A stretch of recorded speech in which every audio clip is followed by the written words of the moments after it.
Are you ready for some football? It's a UFL party! Are you ready for some football?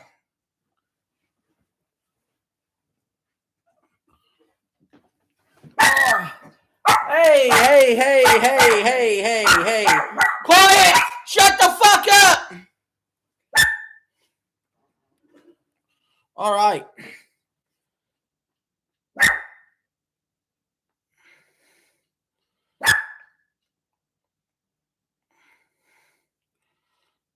They go 6.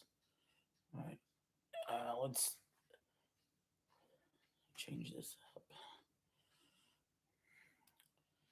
All right. So let's get the thumbnail fixed.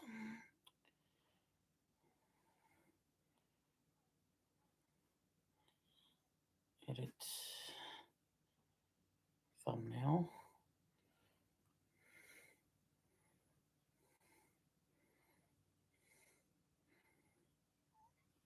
There we go. So yeah, those of you probably wanting to see the UFL game, they have softball on ABC. Luckily, I have the ESPN app, and with the ESPN app, I can watch it and I can commentate for you guys if you're waiting for ABC to actually show the game. Like, you're legitimately waiting for ABC to show the game. They're showing softball, of all things. So luckily, I have the app. I can commentate what's going on. We're about to have the opening kickoff.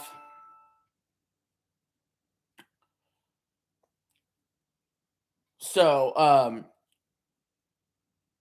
we got Columbus in the blue. We got Birmingham in the yellow. All right. Columbus kicks it off to Birmingham. The Stallions bring it back to about the 20 before they ran out of bounds. Birmingham's 4-4, fighting for a playoff spot. Columbus is, I believe, eliminated at 2-6. Dorian Thompson-Robinson's coming out for the Stallions. Seats are about half empty, or if not more than half empty, there in Columbus. Not a surprise to see that.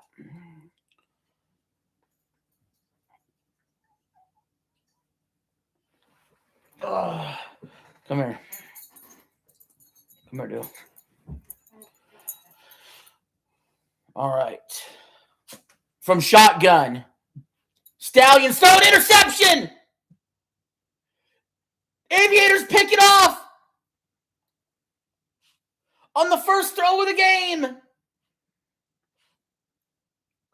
Stallions will start at the 30-yard line. What an unbelievable start. What an awful throw by Dorian Thompson-Robinson. Horrendously bad.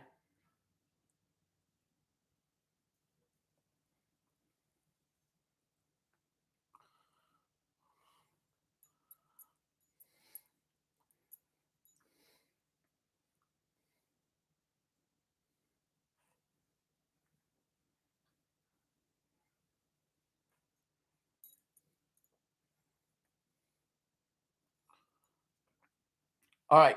Columbus taking over shotgun. First and 10. Out to the flat. First down. Jalen Morton, the quarterback for Columbus.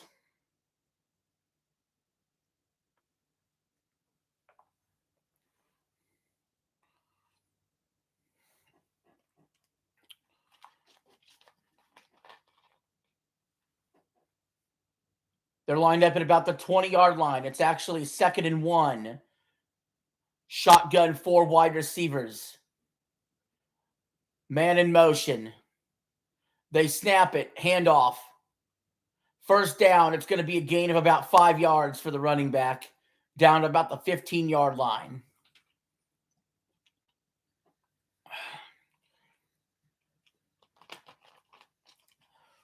For those of you wondering where the UFL is, where the UFL game is on ABC, they screwed you, and they're showing softball instead. So I'm here picking up the slack I have the ESPN app, so I'll commentate to you what's going on.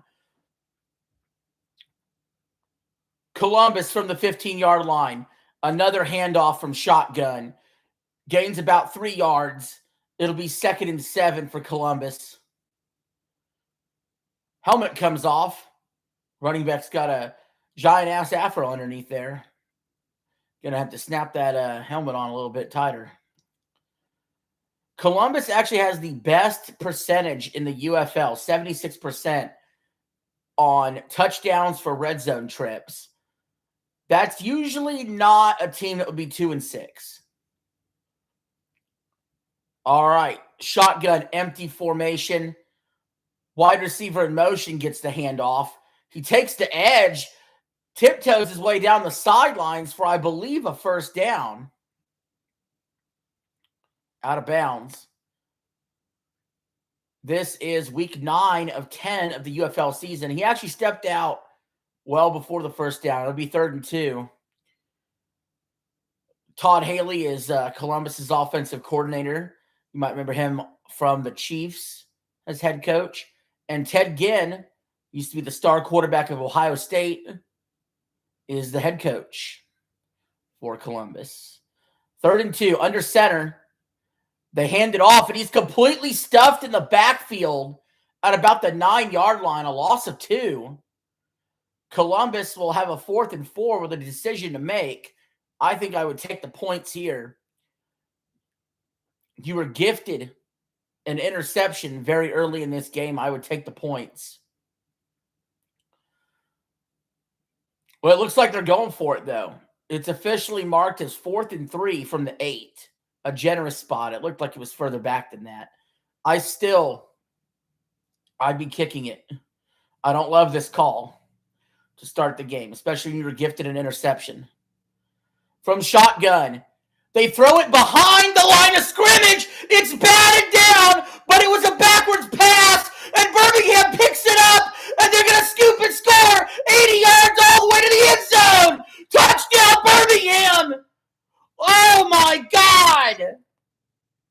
I've never in my life seen a play like that on a 4th down.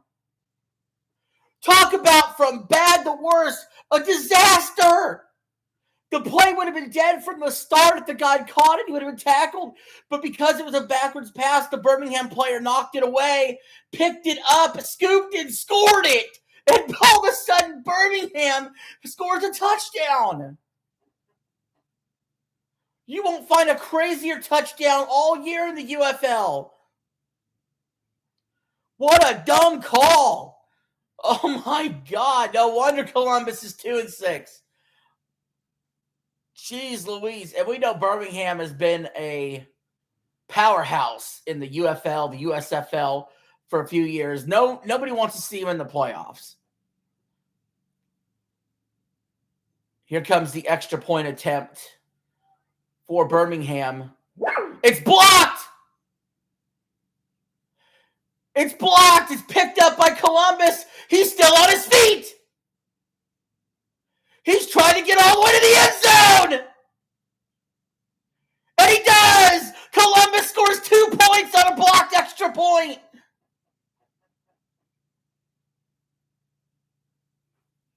What a start to this game! We have 11:30 left in the first quarter, and we've seen an interception on the first play of the game, a 4th and 3 that goes the other direction.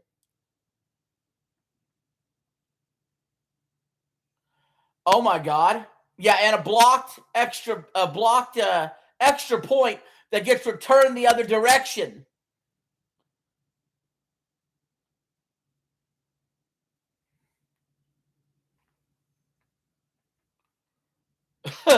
I thought for sure he was offsides. Good God. Wait a minute. Hold up a second. It's 6-1. 6-1 in a football game.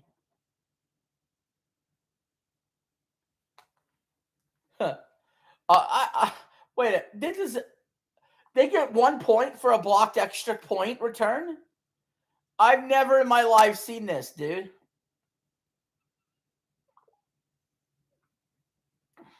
Oh, I gotta get a video. I gotta get like a video that sends to my friend. Hey, check this out. You ever seen this in a football game?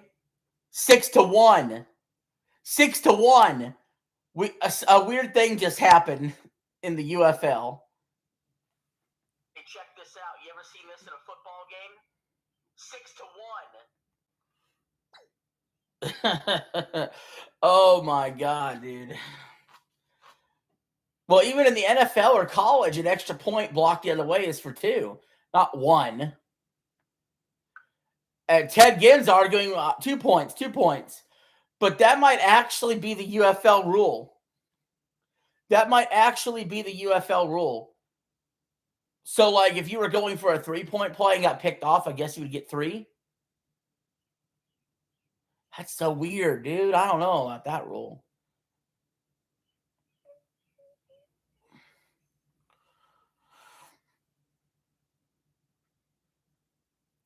Oh, by the way, the game must end with Columbus having 1 point.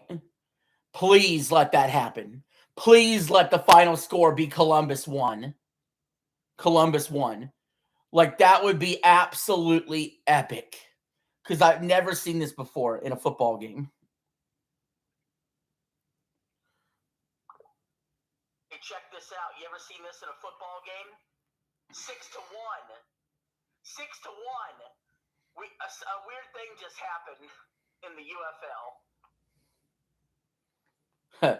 Well, kickoff from Birmingham. I don't know, man. I'm looking at the replay. That Columbus player was offside. I'm sorry. I don't know why Birmingham didn't challenge. I don't know why Birmingham didn't challenge the call.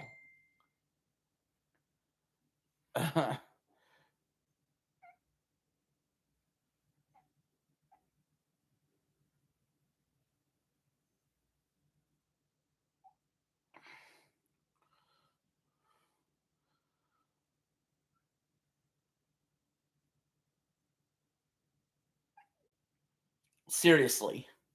6-1. Well, the Columbus will get the ball from the 40 because kickoff was out of bounds or a touchback, whatever the fuck that was.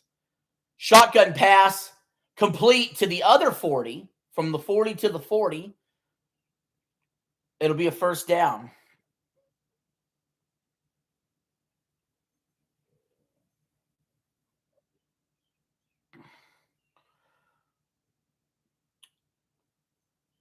And they're looking. Let's see if he dropped it. Oh, thank you for liking the stream, by the way. I appreciate it. Anybody who likes the stream, I appreciate it a lot.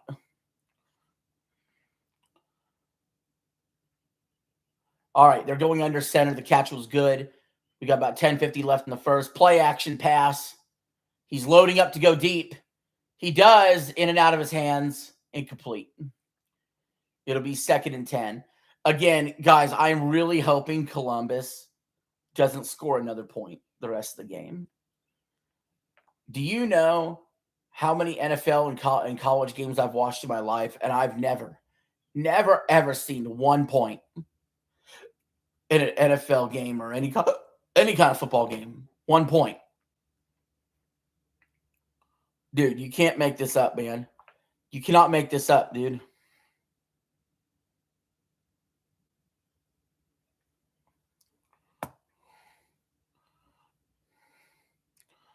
You cannot make this up. All right, there's a flag in the field. It was a run that got basically no gain.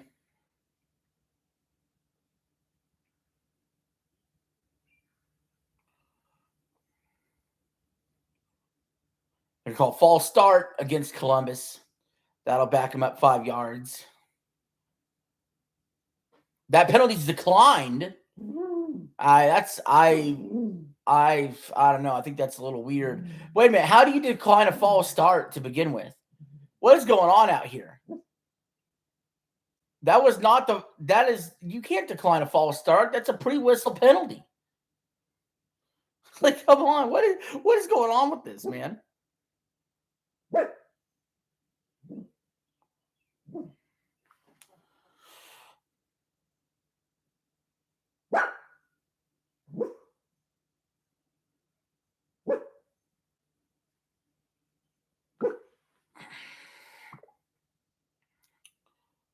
All right. From the 43, 3rd and 13, it was a simple pass to the flat, dropped. It'll be 4th and 13. Now, the UFL has this interesting rule. If you're past the 50, you have to go for it or kick the field goal. So right now where they're at, this is not good because it's a 4th and 13 or it's going to be like a 60-yard field goal. Honestly, I'd try the kick. I don't really like what Ted Ginn's been doing out there. I would try the 60-yard kick. It'd be worth 4 points if you make it anyway. 4th and 13 is highly unlikely you're going to make it. Shotgun. Pass. Receiver catches it. He's going to be short of the first down about the 36-yard line. And Birmingham will take over with 8:56 to go in the first.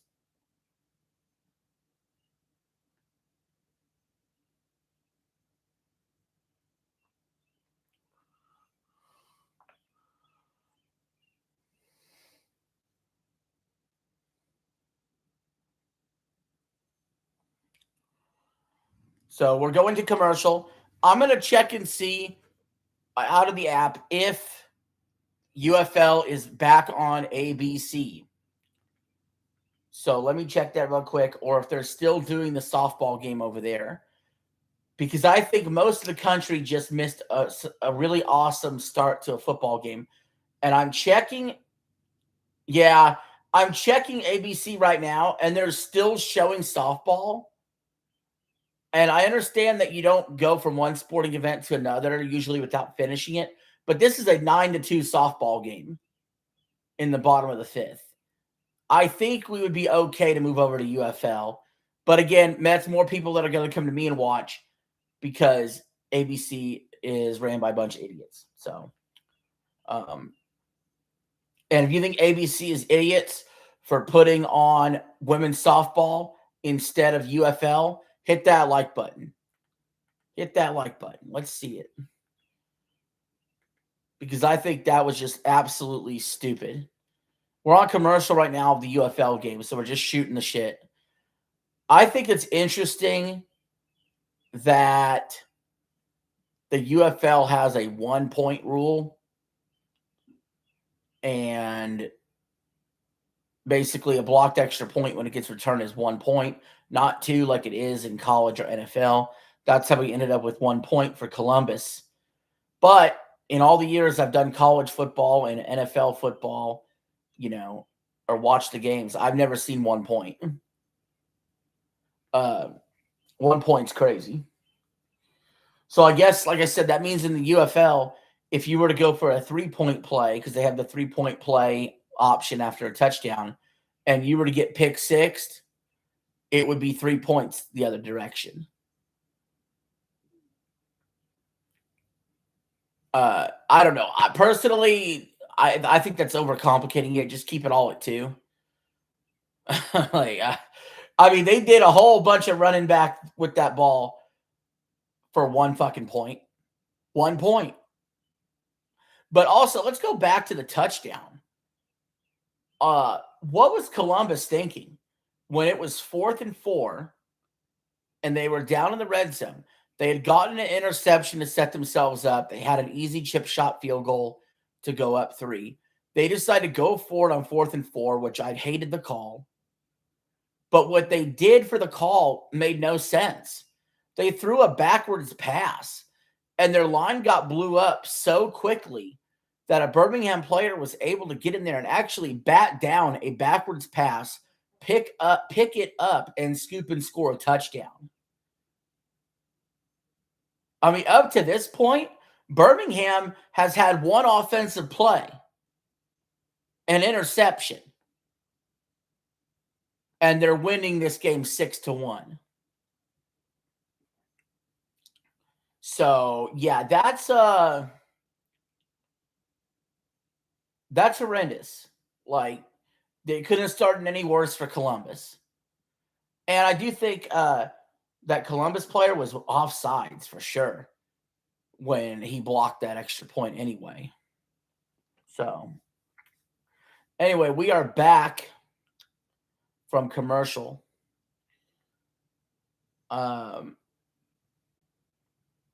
You know, I always liked Dorian Thompson-Robinson in college. He didn't really work out in the NFL. I'm really curious to see like somebody like Diego Pavia go to the UFL and see how he does. But anyway, AJ McCarron's the head coach of Birmingham. I mean, Birmingham's definitely fallen off a little this year versus when they had Skip Holtz as the coach.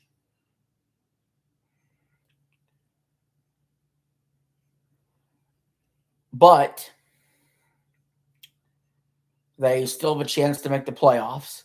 They got rid of conferences in the UFL, so the top 4 teams just make the playoffs. Birmingham's really fighting for that 4th and final spot. All right, shotgun handoff. Gets about 8 yards from the running back. We got 8:45 left in the first. Birmingham will have a 2nd and 2 from their own 43-yard line.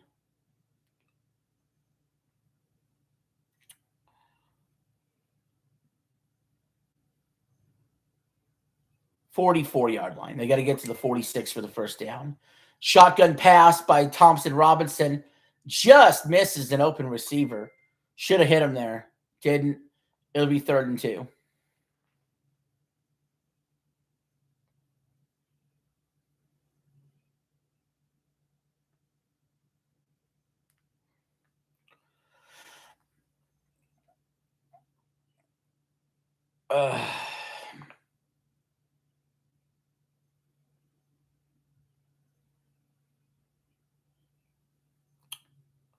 All right, 3rd and 2. Shotgun. Dorian Thompson-Robinson almost slips. Keeps his balance. Gets the first down running. Using his legs. Thompson-Robinson is able to make something happen.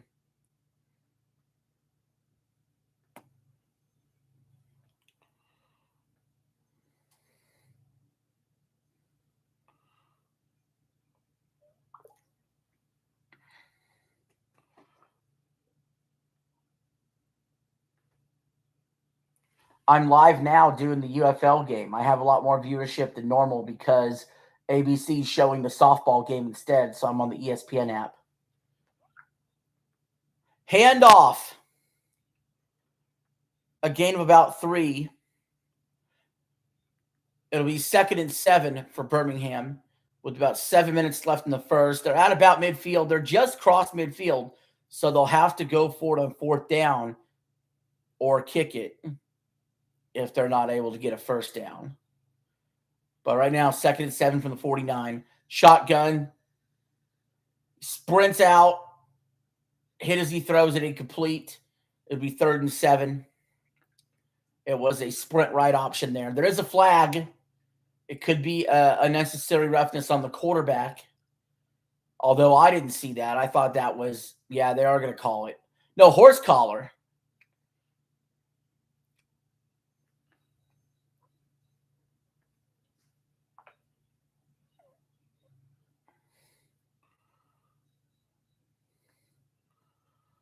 Horse collar.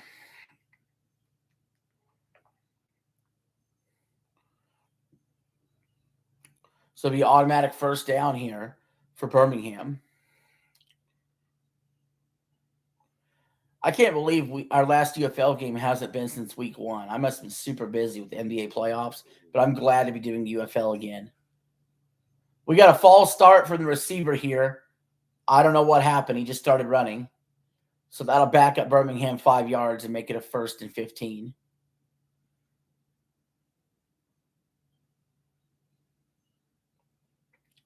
Yeah, Birmingham's head coach, AJ McCarron. He was a player, I believe, just last year for the Battlehawks, maybe a year before that. I don't know. I get my years mixed up with this UFL stuff. 1st and 15 for Birmingham. Shotgun 4 wide receivers set. Fakes the handoff. Throws it deep. Receiver gets a hand on it. Incomplete. It'll be 2nd and 15. Columbus wants an offensive pass interference. They're not getting it. Both teams still have all 3 timeouts and their challenges left. Now, unlike the NFL and college, the clock continues to run outside of the last 2 minutes of each half, even after an incomplete pass. So that keeps the game clock moving. He did it again. The Birmingham receiver, the same receiver, number 8, just went off sides, or he went false started again. He jumped early twice in this drive. 2 out of the last 3 plays. That's going to back Birmingham up to a 2nd and 20. It's not that difficult. You don't move until you see that ball move. When you're a wide receiver on the outside and you're looking in at the ball, you don't move till that ball moves.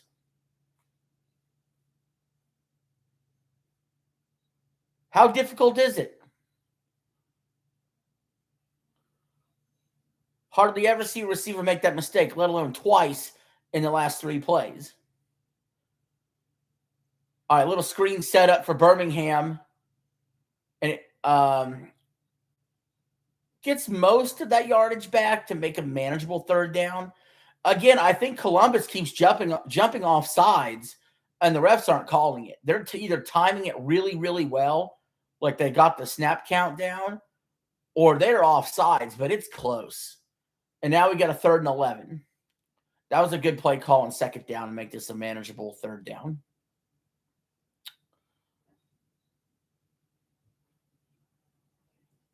All right, 3rd and 11 from the 35. Birmingham and shotgun. Drops it off in the middle of the field. He fights for it. I believe he got the 1st down. It's right at the line. And again, guys, thank you for watching. Please consider liking the stream. Please consider hitting the subscribe button. And if you feel like it, please consider donating to my Cash App, RJ Game News USA. If not, that's fine too. Just enjoy watching, and thank you for being here. All right, 1st and 10, shotgun from the 24-yard line. Handoff. Gets about 4 or 5 yards to about the 20. Looks like Birmingham primarily stays in shotgun most of the time.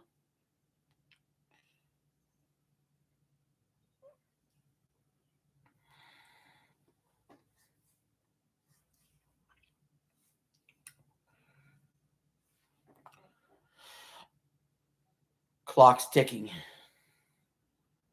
3:30 to go in the 1st. This is becoming a lengthy drive. Another handoff from shotgun. Gets about a couple yards. This will set up a very manageable 3rd down.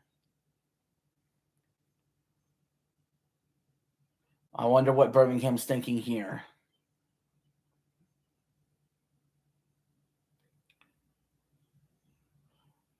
Third and 3 as we approach the 3-minute mark left in the 1st.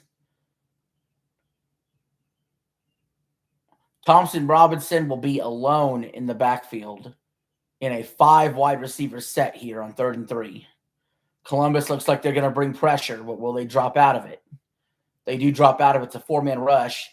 Thompson Robinson hits his receiver and scores a touchdown, and number 8 totally redeems himself. Somebody who went offsides, false started twice. Deon Kane, wide receiver number 8 for Birmingham. He ends up scoring the touchdown on this drive, totally redeeming himself, putting Birmingham up 12-1. Yes, that's not a typo. 12-1. I hope Columbus doesn't score another point. I want to see it. I want to see the 1 finish. And now Birmingham will line up for the extra point. Their last time they lined up for an extra point, they were blocked and returned the other way.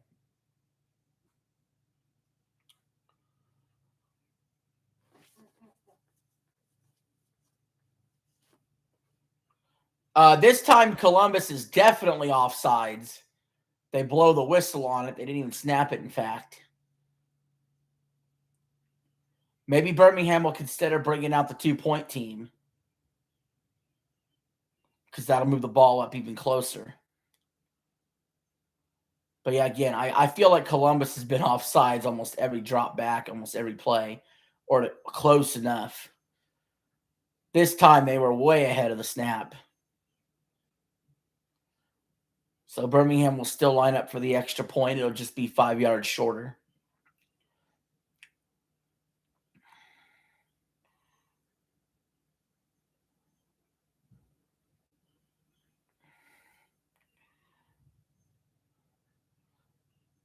We got 2:45 left in the first. The kick is up, and it's good. Birmingham goes up 13-1 in this contest. Hey, you're okay.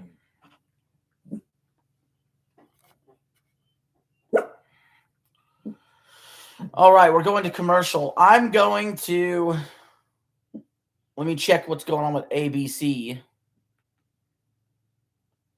Let me see if they're showing the game yet or if they're still on the softball kick.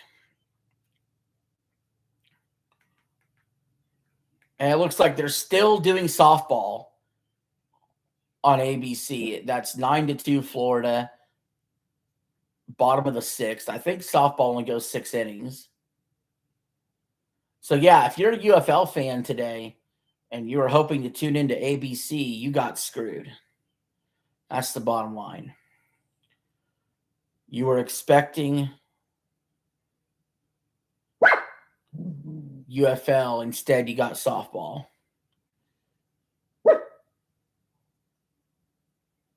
So, luckily, no worries. I'm here. I'll help you out.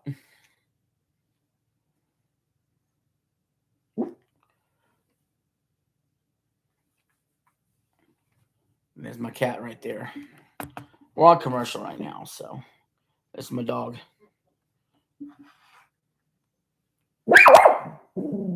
Hey, don't be camera shy. Don't be camera shy.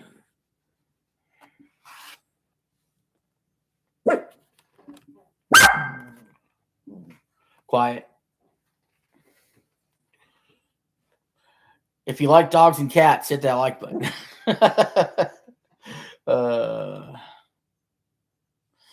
Oh my.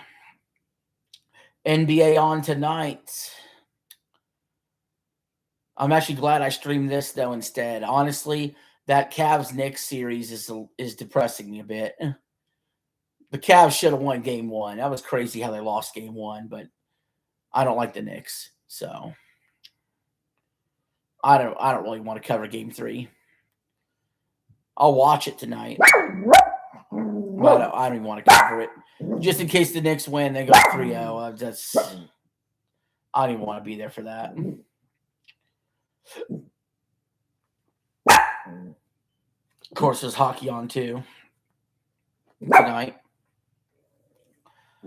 But today we took a chance on UFL. So, and it seems like you all like it. Seems like, we got good attendance for the stream. So maybe more UFL in the future. Not just the rest of this year, but next year too. The United Bowl, their UFL championship, is June 13th. I know that. This is the second to last week of the regular season.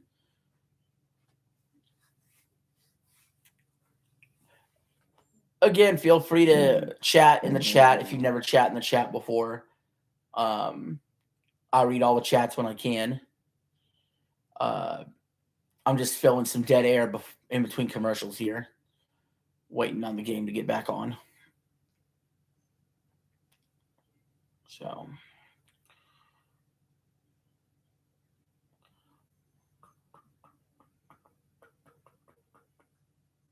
yeah, I really like that spring football has just been back for a few years.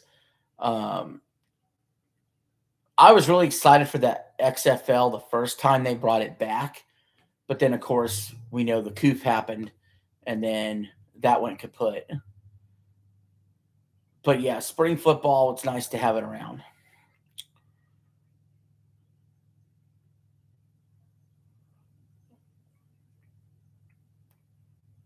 All right, we're back from commercial. We're in Columbus. Well, they're in Columbus. I'm in my house, but they're in Columbus. We got 2:45 left in the first quarter. Birmingham's up 13-1. The over-under for this game is 43.5 points. If you are part of the betting public, Dorian Thompson-Robinson today is 3 of 6 for 37 yards, a touchdown, and an interception. He's also made a key first down on his legs as well.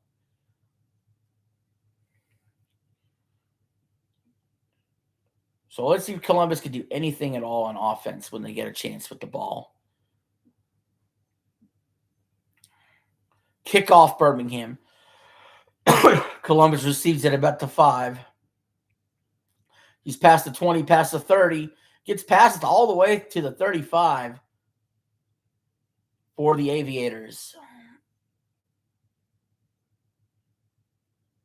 My God, Ted Ginn looks old. That makes me feel old. I was still in high school when he won the Heisman.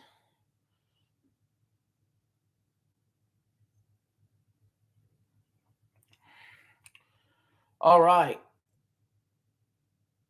Aviators trot out there with 2:39 left in the first. They're going heavy formation here. Only one wide receiver, 3 tight ends under center here with a back in the backfield. It's a toss play to the left. Gains about 5 yards. It'll be second down. Excuse me.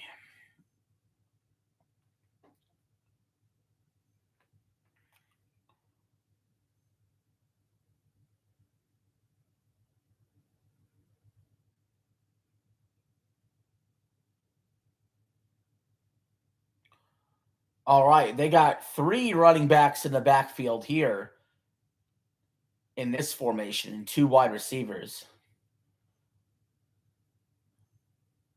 Pass complete to about midfield.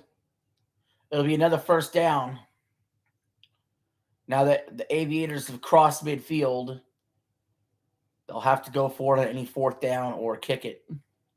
That is the UFL rule. I'm mixed on how I feel about that rule. I feel like it takes strategy out of the game a little bit because now coaches have no strategic element to them they have some, but they don't have the punt as a strategic element, a pin punt.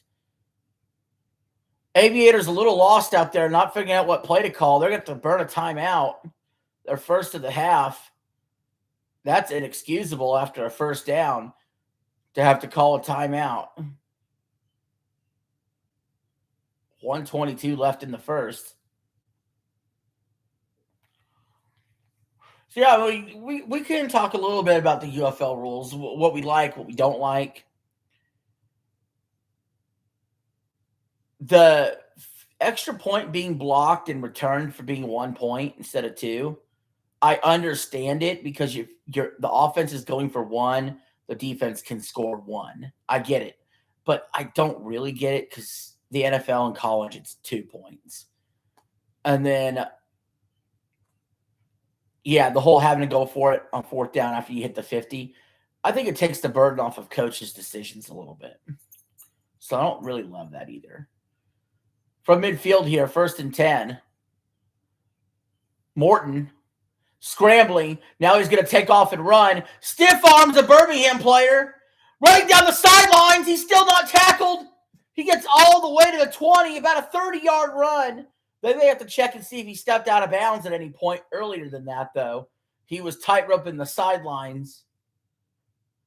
Yeah, Morton stiff-armed a Stallion, broke another Stallion tackle, and then tight-roped it down the sidelines for about 30 yards.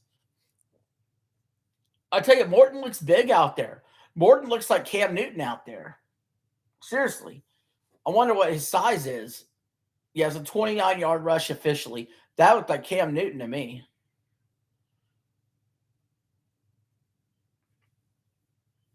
From the 21-yard line. Columbus nearing the red zone. Morton throws it.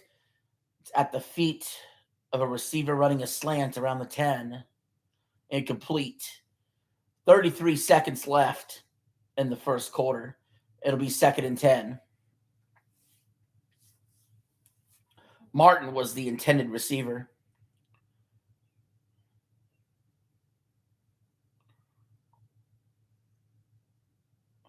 Yeah, I guess I don't hate the 4-point field goal either. I don't really hate the overtime UFL. It's fine to have different rules in the NFL. It's okay. It's not the worst thing in the world. All right, last play of the first quarter. It's a handoff for a gain of about 5 yards to Levitt. And that'll end our first quarter with Birmingham up 13-1 over Columbus. Birmingham favored by 1.5 today.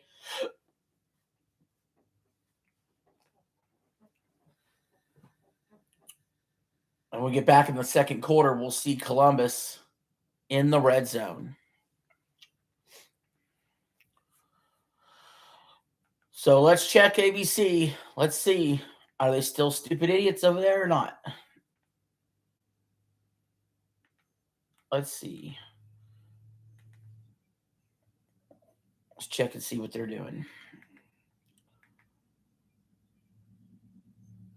I think they're going to UFL over there. Possibly. It's hard to say.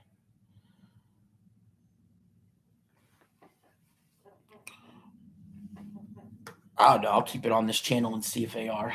I don't want to have to use my internet.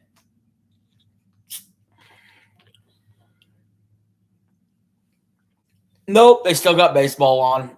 Or softball. Nope. All right, screw you guys. We'll go back to the app.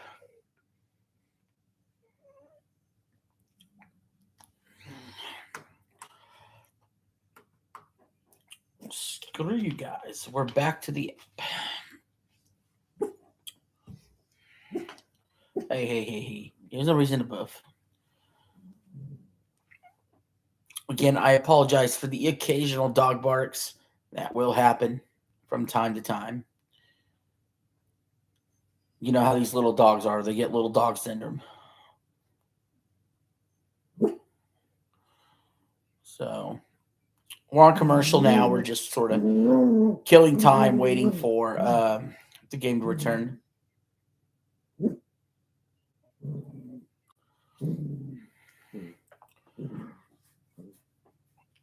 I want to take this time out. Honestly, I want to take this time to go ahead and just wish my best condolences. My heart goes out to the Kurt Busch family. Passed away at 41. I didn't believe it when I heard about it. And, it was pneumonia developed into sepsis. I feel really bad for his family. 41 years old is young to pass away. And so, I'm going to dedicate this stream to Kurt Busch. I don't know, any way I can.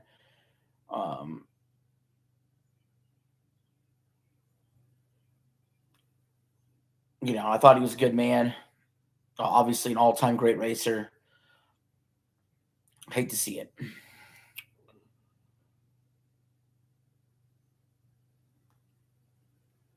So, anyway, sorry to talk about such a heavy subject, but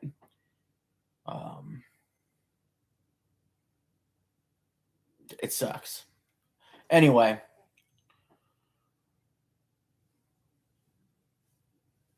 Yeah, just keep his family in your prayers.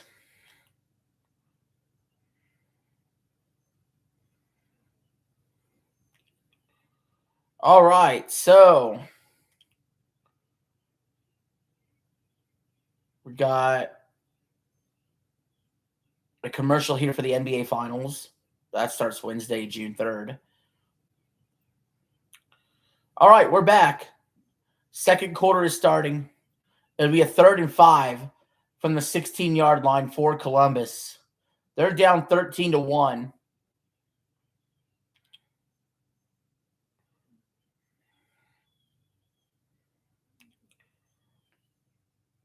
The Aviators. I don't know if there's any least intimidating name or mascot in all of sports other than that time Washington was called the Washington football team. The Aviators, the Commanders, those nicknames suck. Let's be honest. I really believe most sporting nicknames really ought to be just animal-based. You know what I mean?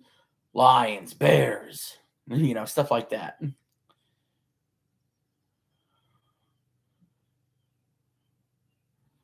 All right. Aviators in shotgun. Oh, the hit receiver out in the flat. Touchdown, Columbus. So looks like that 1 will be wiped off the board. And it turned into a 7 for the Aviators. John Lovett with the touchdown. And he is talking trash to the Birmingham defense. A 6-play, 64-yard, 2-minute, 51-second drive that was much needed. And now the Aviators have life. This is a game. When Morton hit that 29-yard run, that really sparked this team. You could tell. We got a good one brewing. Here comes the extra point. It's good. Birmingham has a 13-8 lead, but Columbus is catching up.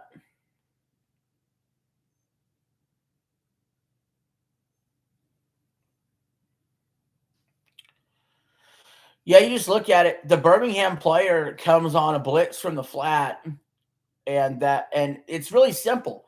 If a person's blitzing from the flat and the running back doesn't chip, he just goes out to the flat, he's wide open. And that's what happened there. So all Morton has to do is beat the rush. And he did. So I don't know if that was an adjustment on the fly, if it was called that way or what. But, I mean, that just made it really easy. Simple pitch and catch. Any one of us could have done that. Hey, calm down. Calm down. All right, Columbus will be kicking off. Down 5. This is UFL action week 9 of 10.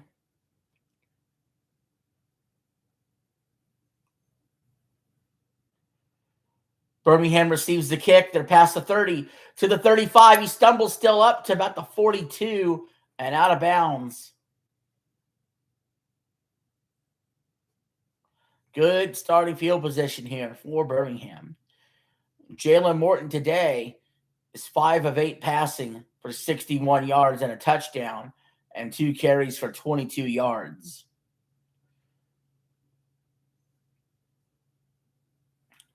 I'm telling you, he looks like he's got a Cam Newton-style body. So I would use him more in the run game, if anything. All right, so Dorian Thompson-Robinson starts the shotgun for his Stallions. He gives it a handoff for a gain of about 3.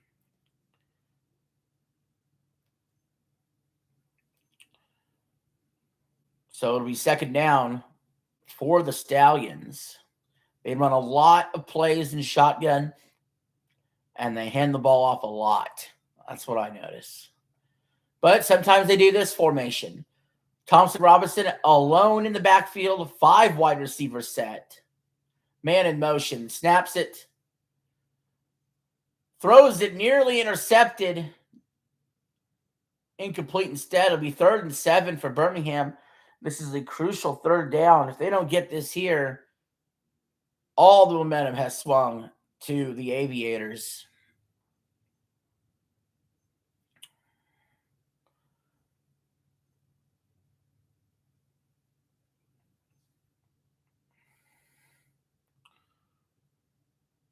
Here we go. Thompson-Robinson. He has 3 wide receivers. Oh, he puts 1 in motion. Blitz from Columbus. He gets the pass off anyway. Incomplete, but there is a flag down. Number 11 celebrating like crazy, despite the flag, knowing it's going to be on him, and the quarterback's talking trash to him. But let's see what happens. We don't know what the flag's on for yet. I think it's pass interference.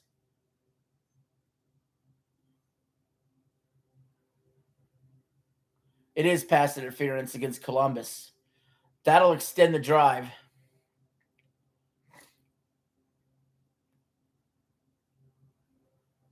Yeah, no, I'm thinking Columbus needs to challenge this. I don't see any interference here. No way. Columbus should challenge this. They're not. Birmingham snaps it. They just blew it, not challenging. Doesn't matter. Sack here by Columbus.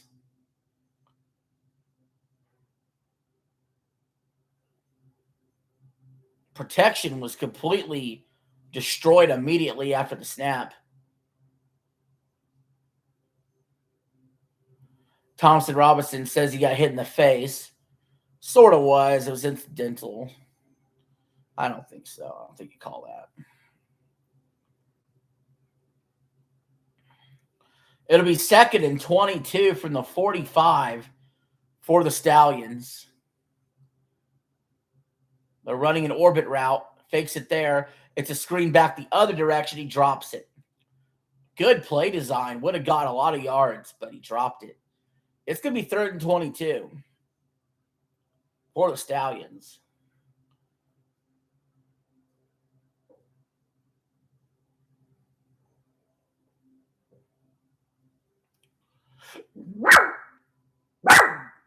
Let's see how they play this here.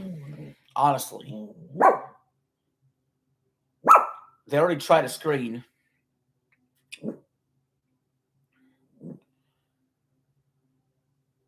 Throws it middle of the field, caught. Gets to about the 45. The other 45. So it'll be 4th down now. Now what are you going to do?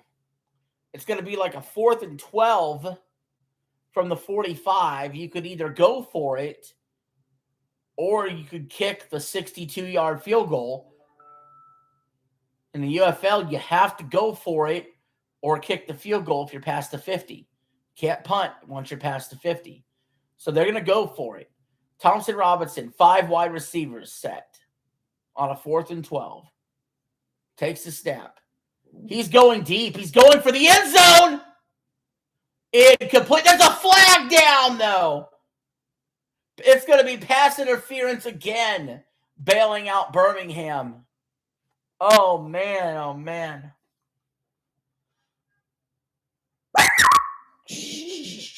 Hey, quit. Quit barking. Oh, man. I mean, he threw it up for grabs. It was a wobbler of a pass. Hit as he threw it. But he's able to get the interference call.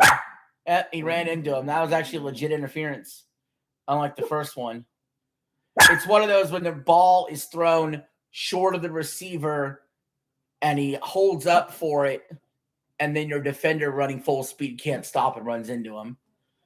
So spot of the foul, be 1st down and goal for the Stallions from the 9. They actually go under center with the handoff. And the running back's fighting for yards, gets all the way to the 1. Breaking tackles.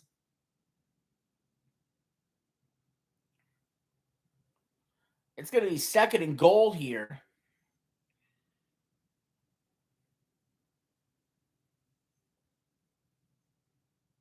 It was Tyron Davis-Price, the 25-year-old from LSU, who ran it all the way down to the 1. Now we got a big jumbo formation down there, 2nd and goal.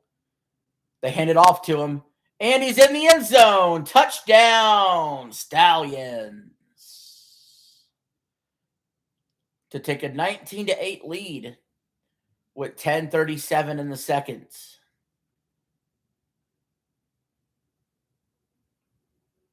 I still think it was a mistake for Columbus not to challenge that first pass interference.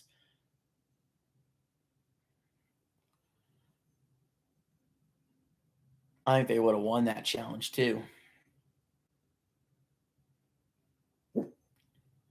Now the momentum is back with Birmingham.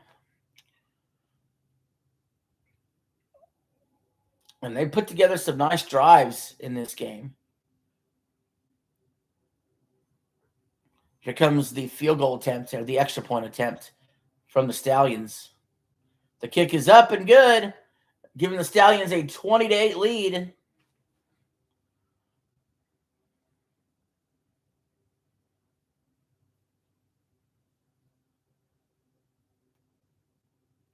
Underneath the bright Columbus sun. We're on commercial now. Let me see if the game did finally go on ABC. Do we finally have it on ABC?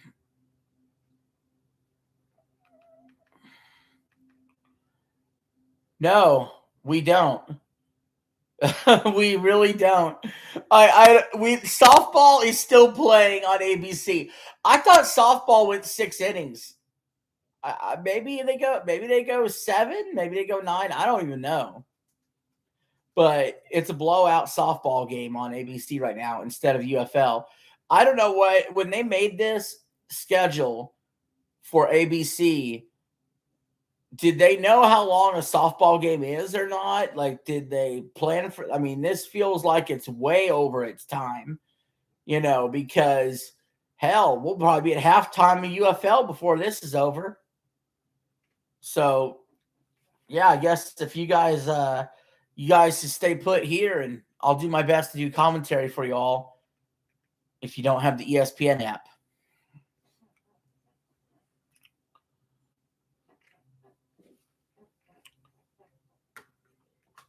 Softball should never take priority over even UFL football. That's absurd.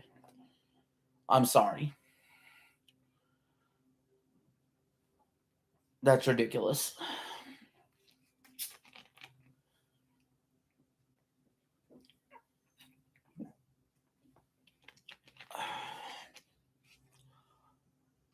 We're on commercial now.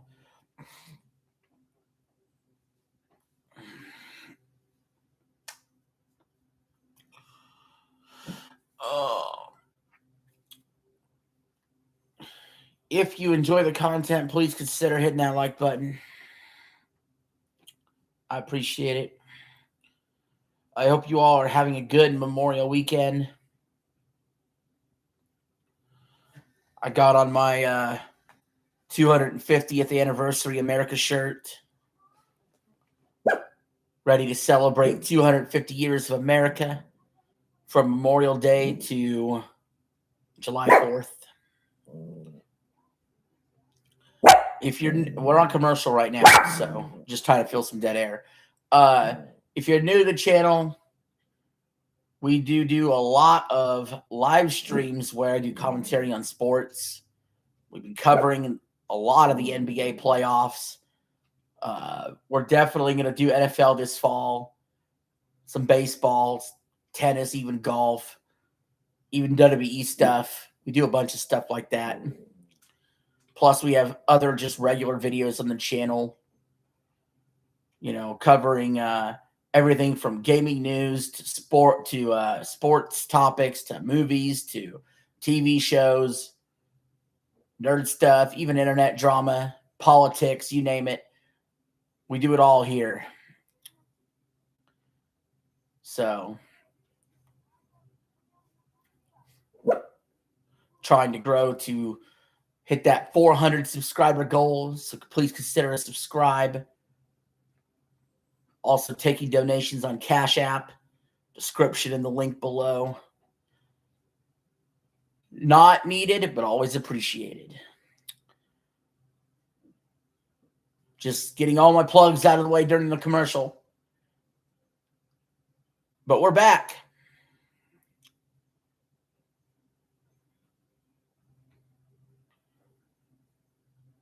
Sort of. They're showing a veterans building right now. Salute to all the veterans. Memorial Day is more for the passed away veterans, obviously. While Veterans Day is more for the living kind. But still want to thank everybody who's ever served in the military. All right, Birmingham with the kickoff. Aviators receiving about the 5-yard line. He's past the 30, gets completely thwacked. Aviators will start at about the 30-yard line.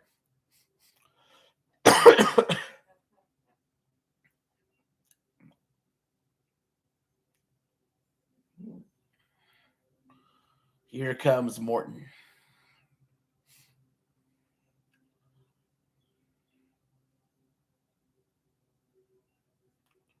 Last time he had a incredible 29-yard run, tightroping the sideline. Let's see what he does here, starting from the 30-yard line. He's got a man in motion and shotgun here. He's got 3 receivers to the left. Fakes a handoff, takes a run himself, but loses about 2 yards. He got completely stuffed.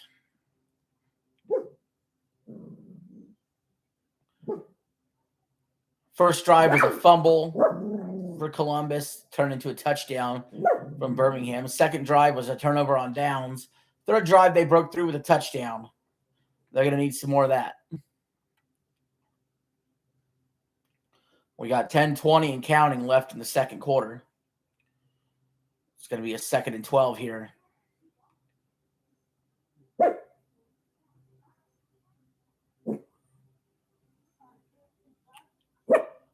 About 15 on the play clock.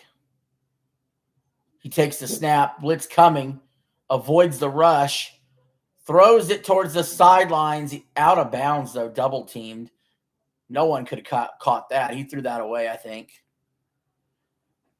Not good. It's already a 3rd and 12 here for Columbus. Just like that, a blown up running play and an incomplete pass where a receiver had no chance at it, and we're already at 3rd and long.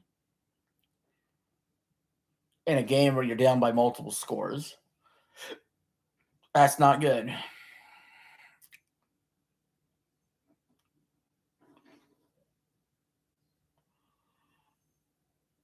All right, here we go. Morton and shotgun. Birmingham's bringing extra pressure here. He stays poised in the pocket. Throws complete. A sliding receiver takes the grab at about the 47. Smooth operator there. Stood in the pocket under pressure. Not really, because his offensive line held up. Completes the pass right into the window. And now they're at the 48 with the first down. Handoff from under center. Receiver burst out on the outside after he would have been stuffed in the middle there. Gain's about 5 yards. They're past midfield now.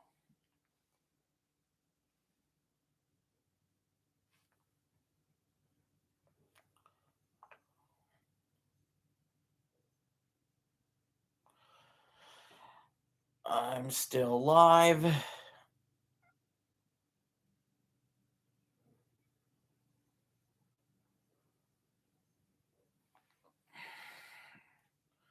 All right, shotgun. Screen pass set up here.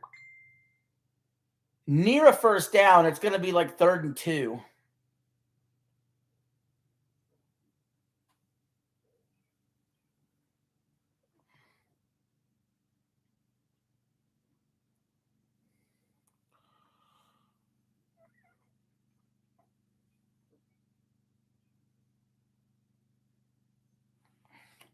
All right, we got 7:53 and counting left in the second.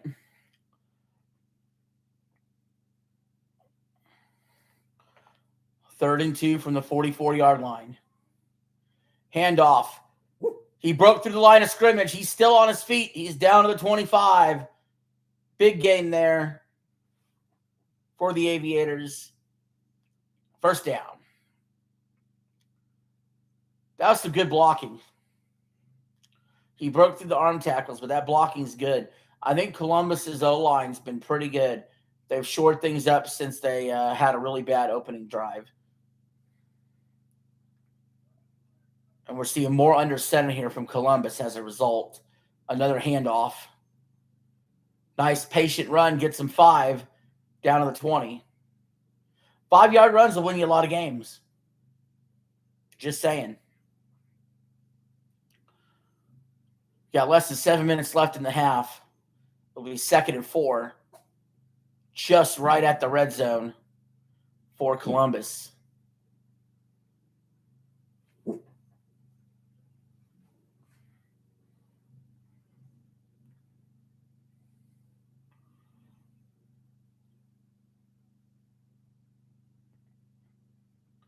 All right, snaps it.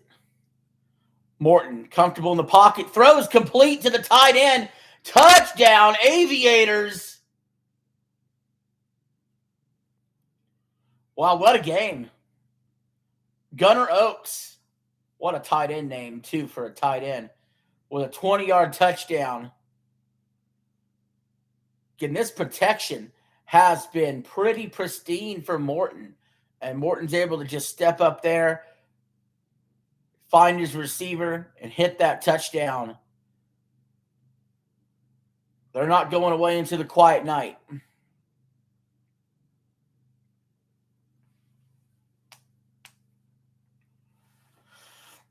It looks like Columbus has decided to go for 2.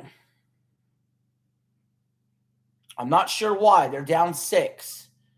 Going for 2 would only mean they would be down 4 if they get it. But they're doing it anyway. So let's see if it pays off. Columbus, jump ball to the end zone, incomplete. It was covered. They threw up the jump ball, no good. I don't get it. I would have took the 1. Right there, just take the points and move on. But they decided to go for 2, didn't get it. So Birmingham is up 20-14 with 6:23 left in the second. Yeah, I would only it would make more sense to go for the 3-point play, even to try to get it down to a 3-point game. Well, I guess if you get it, I guess in the UFL technically, if you get it to a 4-point game, you could hit a 4-point field goal later on to tie it, something if you needed to. I guess you could make that argument. I just look at it as the UFL scoring is a little bit different than NFL and college to begin with. So that makes me even more want to just be like, actually, just take the 1, just take the 1, just take the 1, right? I mean, at least to the fourth quarter. You get to the fourth – I say this for college and NFL. No matter what the hell is going on in a game, there's really no reason to go for 2 any earlier than the fourth quarter, no matter what's happening. Columbus with the kickoff. Birmingham slips. Now, trust me, I am a proponent of go for 2 and go for the win if that's what it comes down to, or for the lead or whatever. But I'm much of a hey, take the 1 point all game long, at least to the fourth quarter minimum.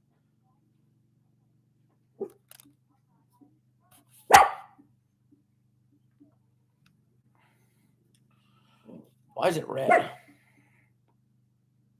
Hello, Super Henry.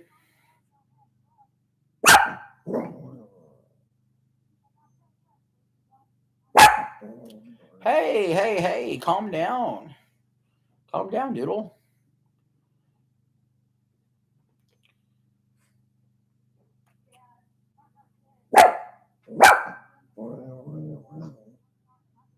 All right, it'll be 2nd and 8 here for Birmingham.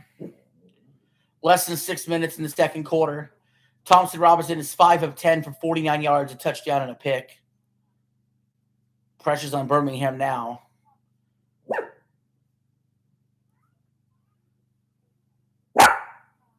Do I go to Chili's? Yes, I enjoy it there. Birmingham on an outside run, tackled near the first down line. It's going to be a 3rd and 1. Yeah, Chili's is freaking fired.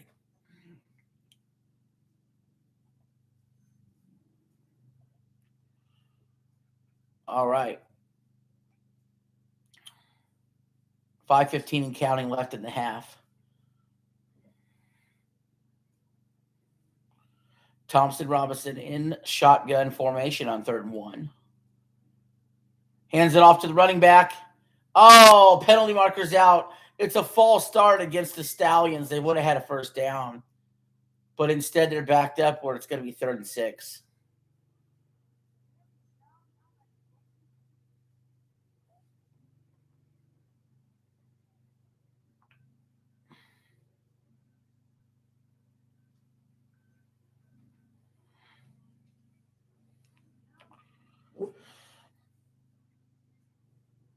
So here we go. Less than 5 minutes to go in the half. It'll be 3rd and 6 for the Stallions. Throw it up on the sidelines.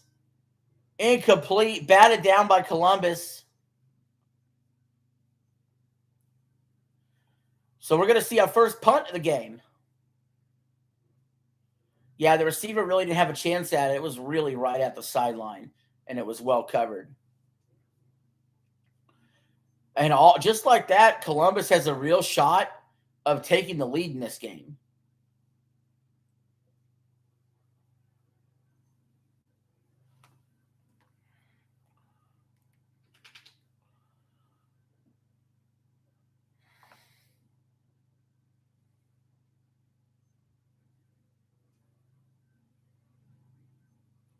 All right, 4th and 6 punt.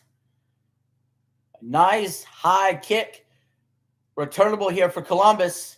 They get it about the 25 to the 30 to the 35. Tight rope in the sidelines to the 40. Good return there from the Aviators. They got 3:54 until halftime. They got a chance here to go take the lead.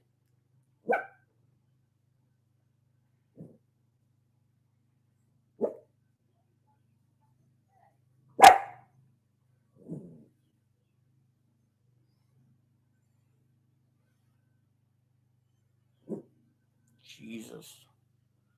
All right.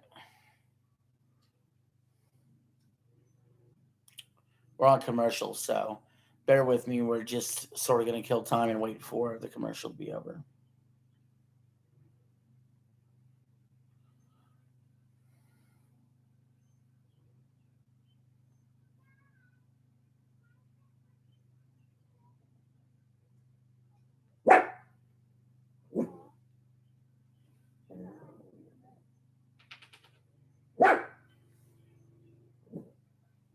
The hell?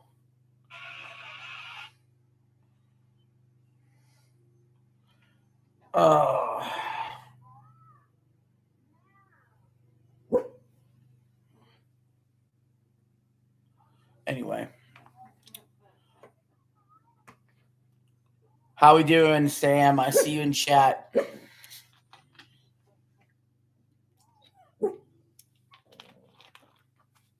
You know, I did put a short about this out earlier. Since we're on commercial, let me take the time to say this. Raymond Thoughts in Mind, YouTuber I watch. He has been banned from YouTube. He's been removed from the platform. He still streams on Kick. But YouTube said his stuff was hate content. They took him down. You know, there's been a lot of flagging and false reporting going on of channels thanks to the quartering drama. And I don't love to see that. So, you know, again, I'm a huge proponent of free speech. So what's going on with YouTube right now isn't great. So, you know, there's a lot of small creators here just trying to make it on the platform. And we don't need this false flagging bullshit, to be quite frank.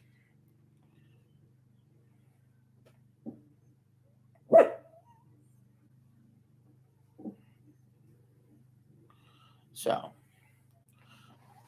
let me go ahead and unpin this comment. So here's what I'm going to do. I'm going to pin the Cash App.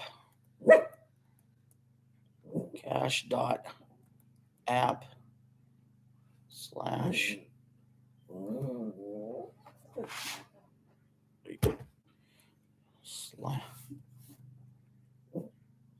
Where's the slash?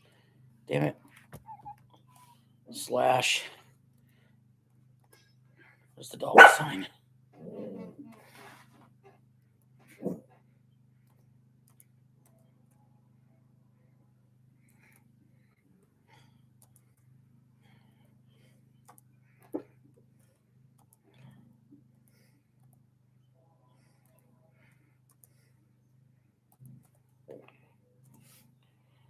There it is. Okay. I pinned the Cash App in there in case anybody does want to end up donating today. If not, don't worry about it.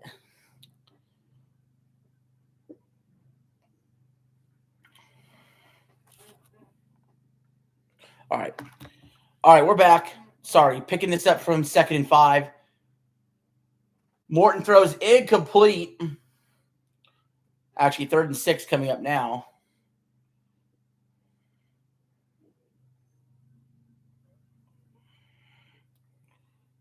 He's 8 of 12, 140 yards and 2 touchdowns, 3 carries for 20 yards today, Jalen Morton. Huge 3rd and 6 coming up.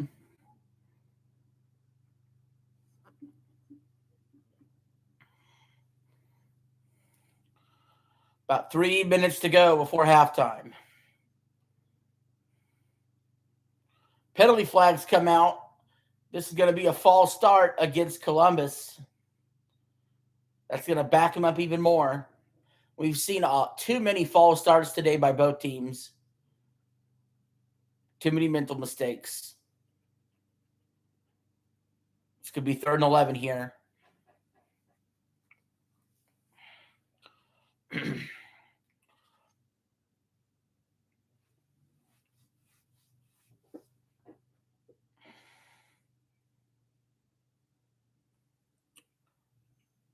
.240 and clock still ticking.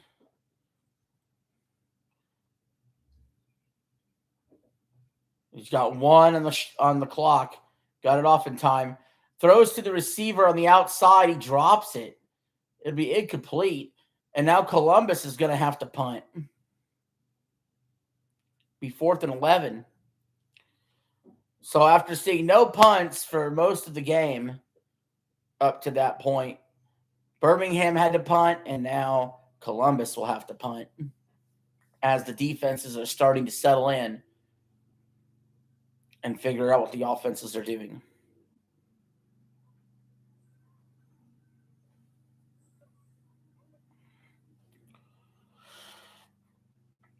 And we've hit the 2-minute warning. In the last 2 minutes of each half, first downs, the clock will momentarily stop. Incomplete passes, the clock will stop. And you'll start that 2-minute drill. So we'll see how Birmingham does with their 2-minute drill after Columbus does their punt. But first, we're going to commercial. Let me go check ABC. Let's see.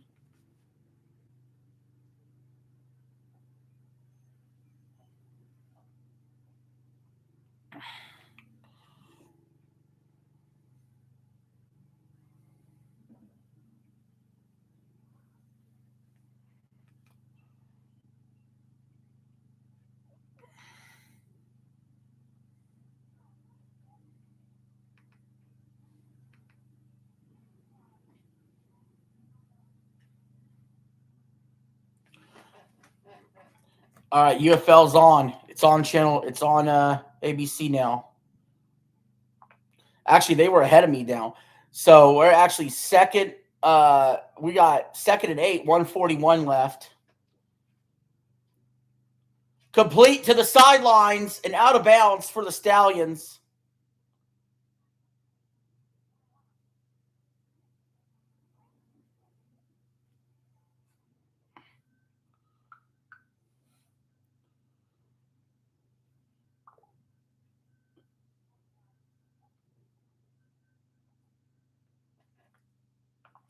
The Stallions 2-minute drills working out for them.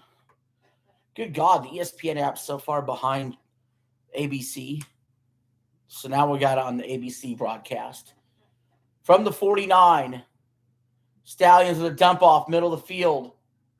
Receiver breaking tackles all the way down to the 30. 1:24 left in the half. Clock stopping temporarily on the first down. Now it's rolling.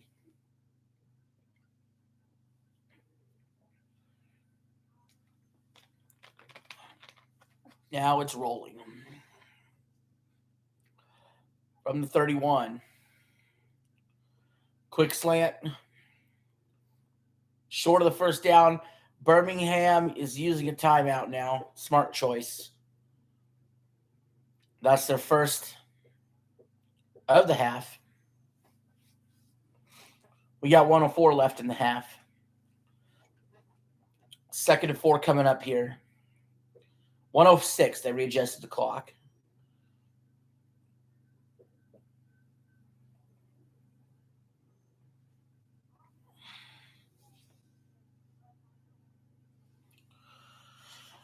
I'm thinking tomorrow we might go ahead and do the Dallas Renegades versus Louisville Kings football game if you guys want.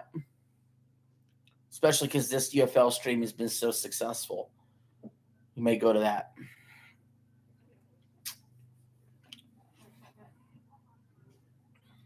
Tomorrow.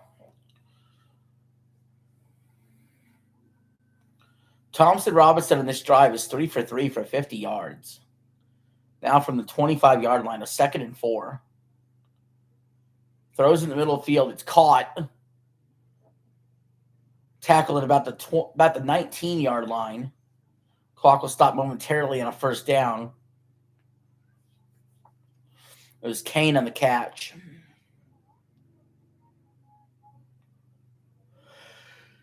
Excuse me. Handoff. Why are they running the ball? 45 seconds. Birmingham uses their second timeout. I'm not sure why you'd run the ball there. That just burnt them a down and burnt them a timeout. It's going to be 2nd and 8. Now they only got one timeout and 46 seconds left.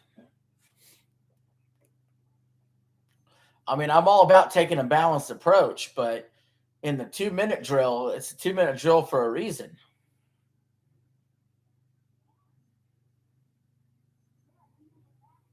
There are certain circumstances where you may want to run.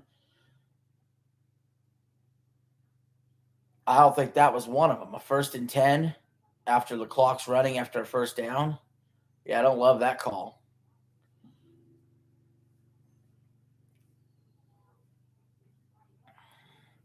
It's a 6-play, 60-yard drive in 1 minute and 5 seconds. It shows the quick strike ability of the Stallions.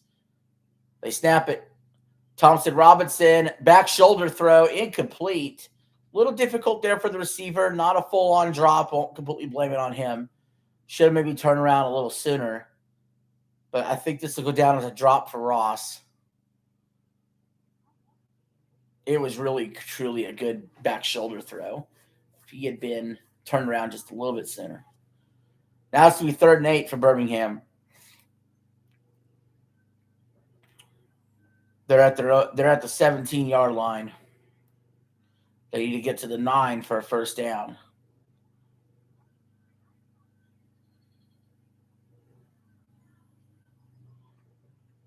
Timeout Birmingham. Why? Why would they call timeout there? That's Birmingham's last. Now, if they're tackled in bounds, well, I guess they figure this. Hey, Super Henry.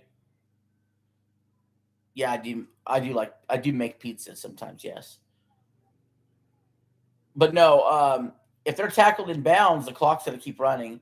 Although, if they are tackled before the first down marker, Columbus may want to consider the timeout. Do we play?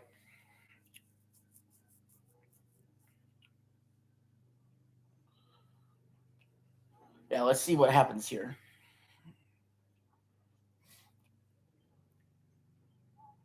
Pepperoni's my favorite, by the way.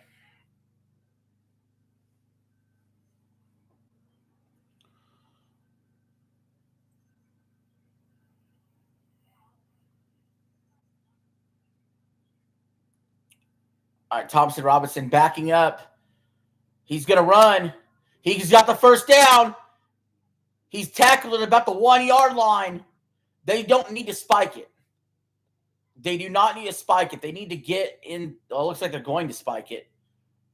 He gets under center at the 1-yard line and spikes it. 31 seconds. I don't love that. I would have actually called a play where you're throwing it. Now it's 2nd and goal from the 31. Now you only have 2, maybe 3 cracks at it, depending if you want to go for it. I don't mind a run, but probably on 4th and goal. Other than that, pass play. Probably a safe attempt here. Well, that was not a safe attempt. That was a slant that got batted up in the air, incomplete. It'd be 3rd and goal.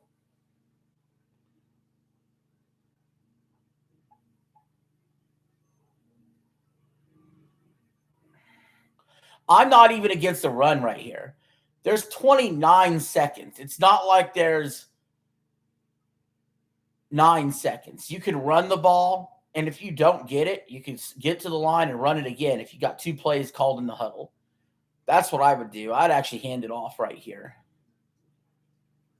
First of all, I would have been under center for quarterback sneak. That's a whole different story. They're in shotgun. Thompson Robinson scrambling. Throws it up in the air. It's batted around. Wait a minute. What are they going to call this? Either okay, this is crazy. Either Thompson Robinson stepped out of bounds while he was scrambling, or the ball somehow got batted in the field of play for a touchdown. The ball's definitely out of his hands. A Columbus player was falling out of bounds, all the way out of bounds. In the air, though. Tipped the ball back into field of play, and it looked like a Birmingham player caught it. But they're going to say complete. 4th and goal, they're going to take the points from the 1.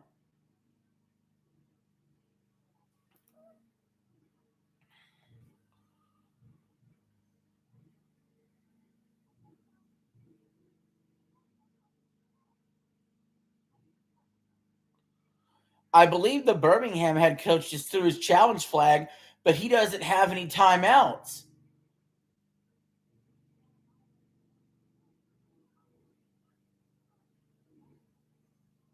So he can't challenge.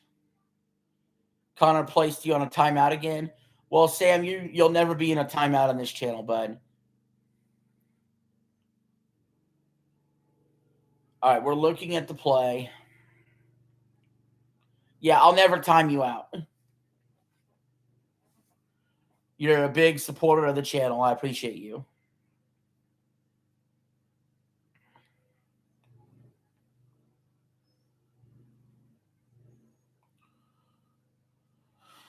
All right, Birmingham hits the field goal. They'll go up 23-14. That's still a 1-possession game of the UFL because you can get a 9-point drive on a 3-point play conversion. So, I don't know. I think that's pussy shit. I think I would have went for it on 4th and goal from the 1. I think they mismanaged the end of this drive here. A spike on 1st and goal. Don't love that. You could just line up and run a play. 2nd and goal, a slant. That never really works out very well at the 1-yard line. Just ask Russell Wilson. Incomplete. 3rd and goal, Thompson Robinson scrambling and throwing it up for grabs. And then 4th and goal, kick. Never even attempted a run here. And there was enough time to do it. Now we have 15 seconds left before halftime. Birmingham will kick this off. Columbus may consider, I would do a long throw. See if you get a good return here. I would consider a long throw to get into some sort of field goal range and call your timeout. I wouldn't just kneel it and take it into half. I think if you're down, you really shouldn't do that. You really should consider trying to score and do something. Columbus takes the return to about the 33 with 10 seconds left. Yeah, with 10 seconds left, I'm doing something. with one timeout from the 33. We got a flag on the play. They have announced 50 Cent will be performing at the UFL United Bowl at the halftime show.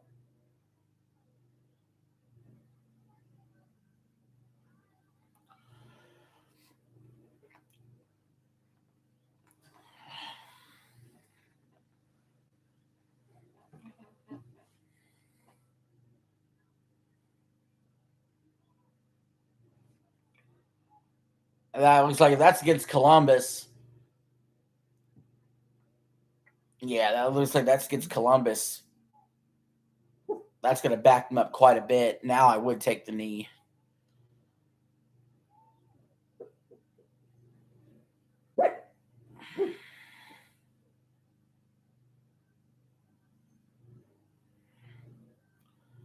They're backed up to the 13. They're not taking the knee. They're under center. Oh, he is taking the knee. Just not the typical victory formation.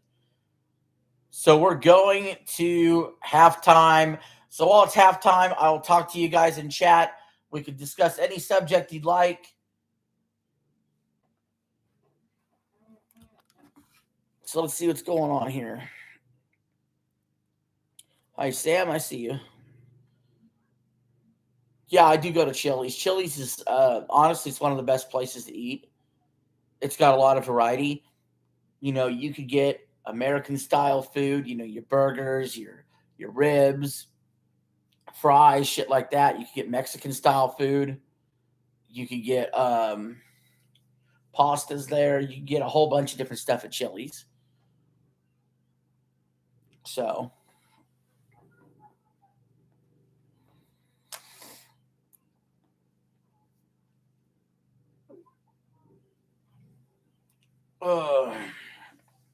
hopefully y'all stick around through the halftime.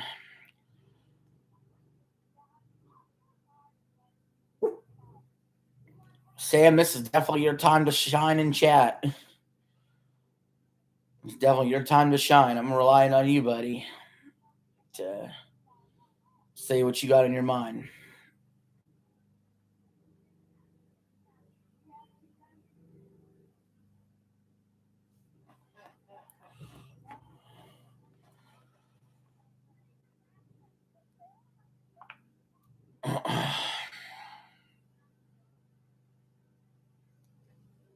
Adam has 4 letters and 2 syllables.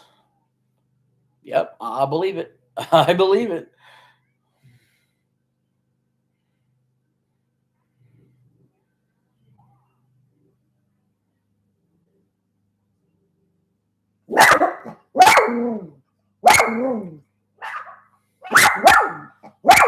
All right, enough of that.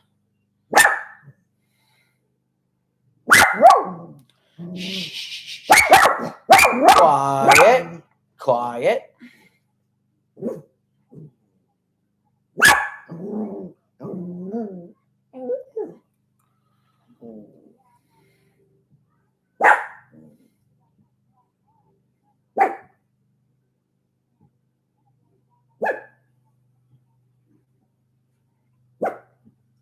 My dog's barking.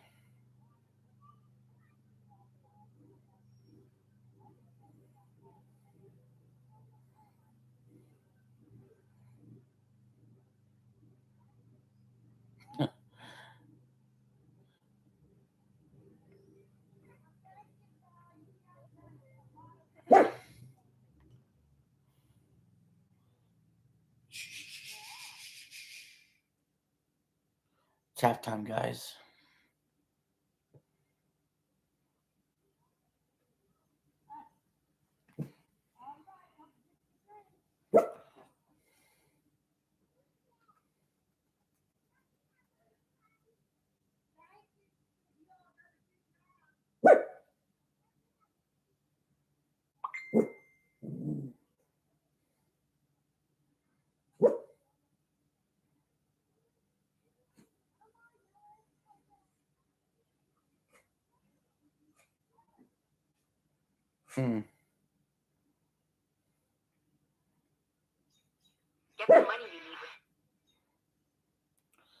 that for a watch later. You guys here, Matthew Stafford extended, got his contract extended. So it looks like he'll be playing 2 years.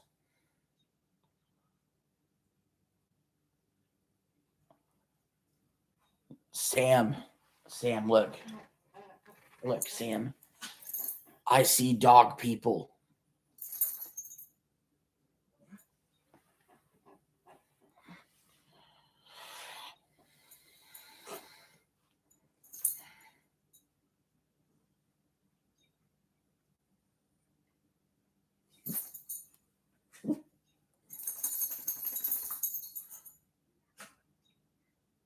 You got banned?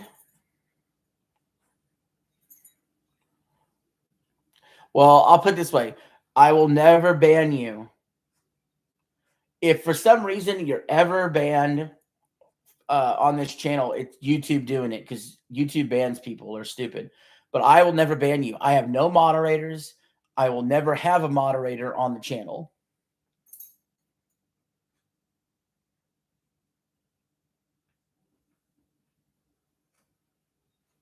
Yeah, no mods.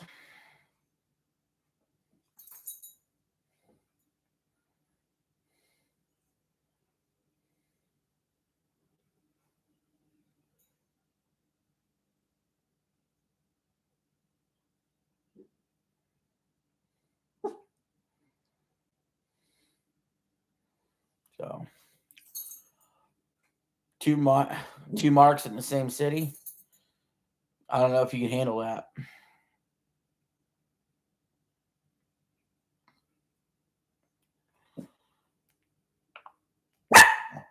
Hey. We don't need to act that way, do we? Do we need to act that way?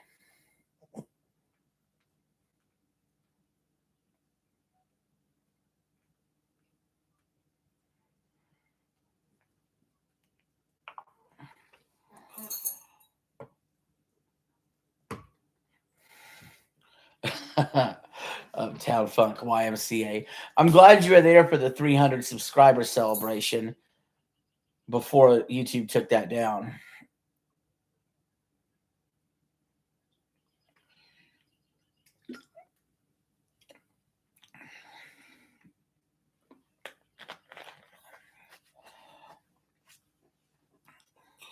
We need to fix the copyright rules.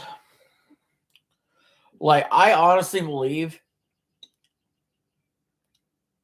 if I wanted to play audio of a game and still talk through it, that's transformative. Or even show a game,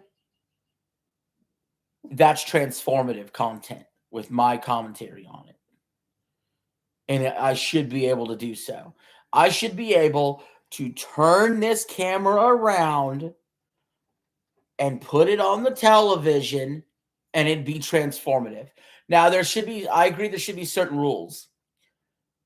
I should, at the very least, I should be on screen during as well. It can't just be video of the game. I should be talking as well.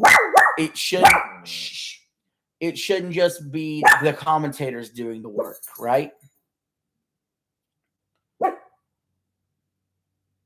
But that should happen. Yes, I'm reading your messages. It's the exact same things that I was just saying, Sam. Now what? I just said they need to fix their copyright rules. And you put in the chat, they need to fix their copyright rules. I said it before you knew it.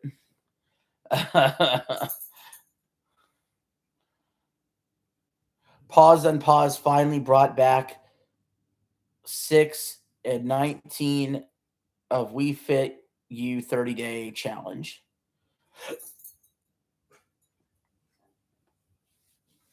But yeah, that's one thing I would do. And as far as like striking channels or whatever, I think the entire report system needs to be removed altogether. Nothing should ever be reported. In order for a video to be taken down, employees at YouTube should have to view the video and take it down. Not AI, actual employee.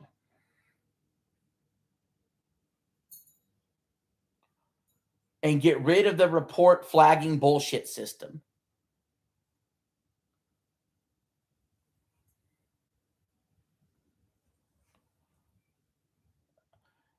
And your video should remain up during an appeal process, in my opinion.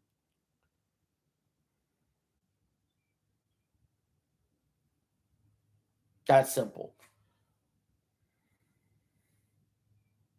Yeah, W. I'm tired of shit getting banned.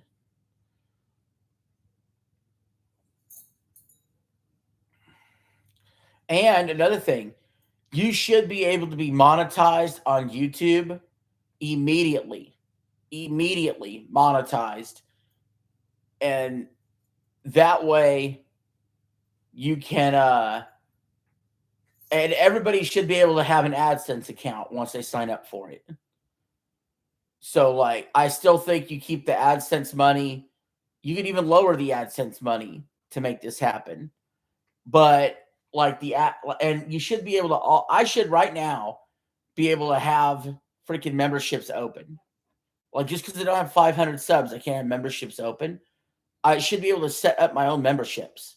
YouTube would collect 30% anyway. Why can't I? Right? So memberships should be set up from the jump. AdSense money should go on any video, and you should get a cut of it. Now, obviously, you'd have to lower the cut if you're going to include more people that actually sign up for the program. And YouTube still won't send you a check that's less than $100 until you've actually accrued more than $100 worth of a check. So, for instance, if it's what is it? The going average is what? $10 per 1,000 views. Well, if I got $10 per 1,000 views in my channel's history,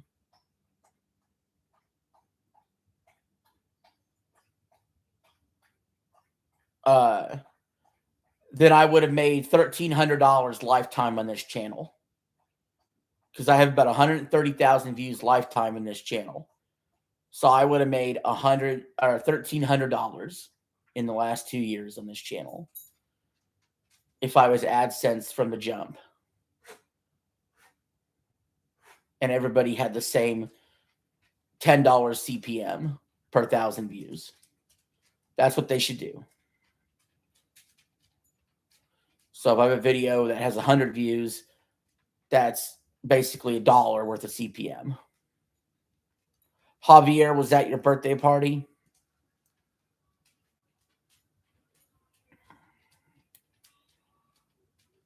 What kind of cake did you have? By the way, it's 20-14 Birmingham. We're still at halftime, so we're just sort of sitting and chilling in chat. Bowling cake? That's nice.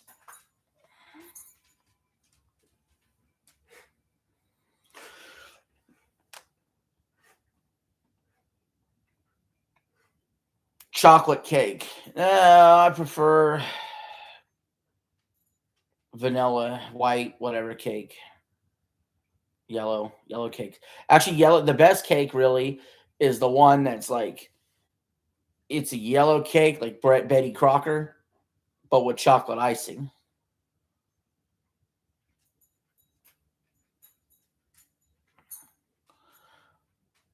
By the way, the over-under in this game was 43.5 before the game started. That's combined points. We have already hit the over. No, we haven't. We haven't hit the over. What am I saying? We're at 34 right now. We're getting close to hitting the over.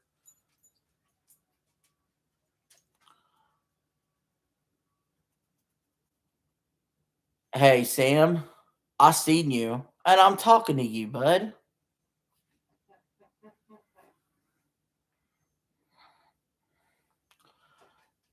Did you like the stream?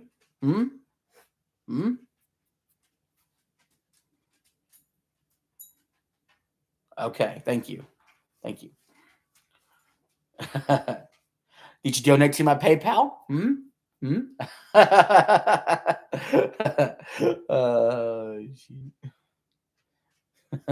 No, I'm just kidding, Sam. I'm just kidding.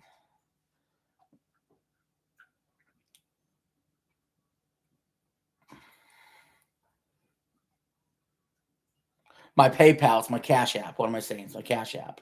I don't have a PayPal. Well, I do, but I don't have one for YouTube. All right, first half stats. The Aviators had 176 total yards to the Stallions 154. The Stallions on the kickoff now. Aviators get to about the 30 before they're tackled.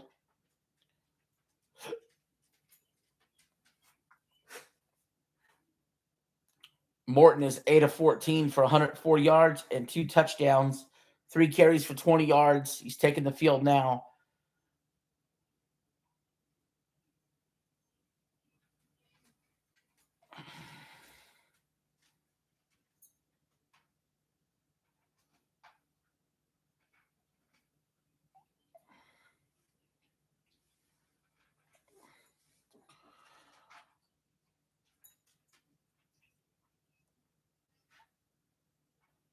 All right, Morton from the 30 takes the snap, hands it off in shotgun, gets about a couple yards.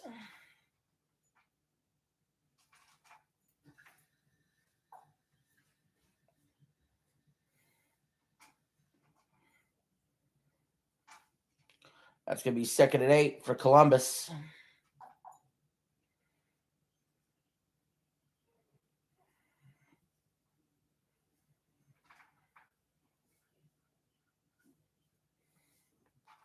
See what they do here.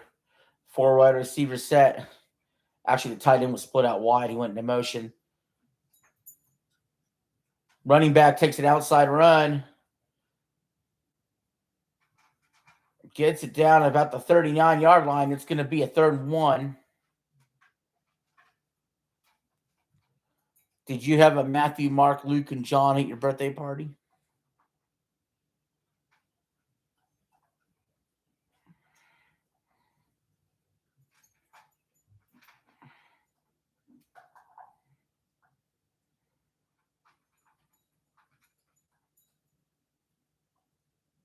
A Luke and a John. Yep. 3rd one here for Columbus. Huge third down. Complete. About a 6-yard gain to the 45. 1st down, Columbus. Chisholm on the slant. Able to catch it.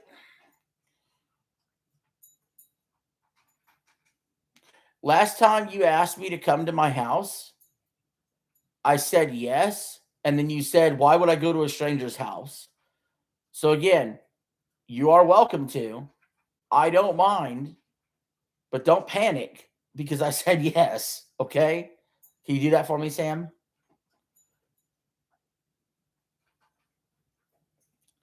Handoff to Columbus. They stretch the play out wide, get a gain of a couple before he's pushed out of bounds. Flags flying everywhere.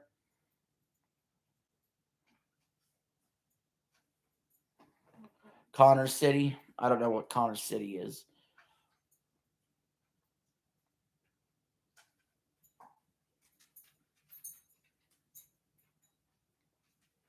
Holding Aviators. Repeat 1st down.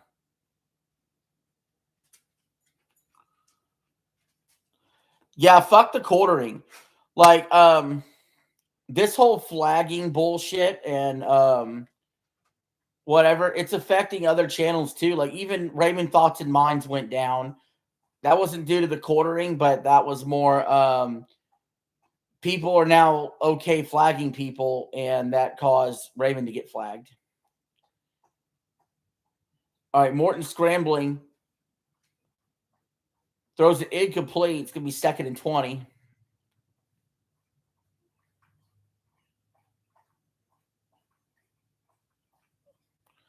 So he's at Bob City. Wait, what's that say? It says Justin City, Bob City, Daniel City, say a word, please. Anyway. 2nd and 20 here for the Aviators. 12 minutes to go in the third quarter. The third quarter ring. Aviators delayed handoff. Gets a few yards. They're up to the 42.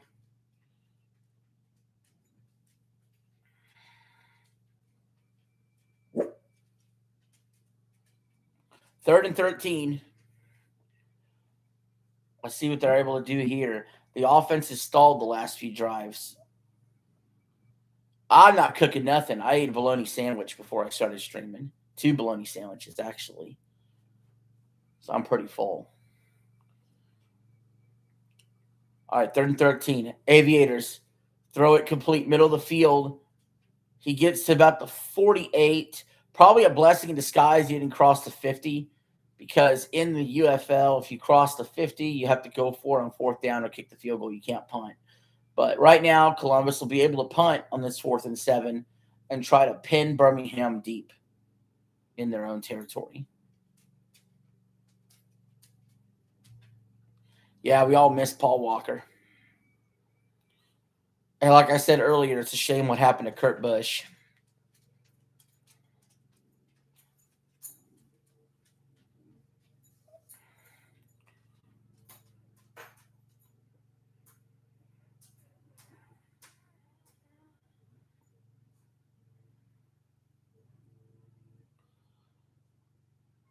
All right, Stallions will take over.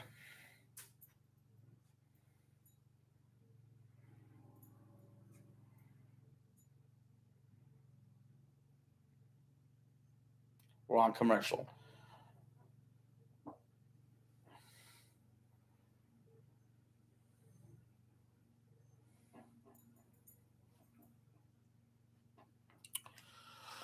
Oh, man.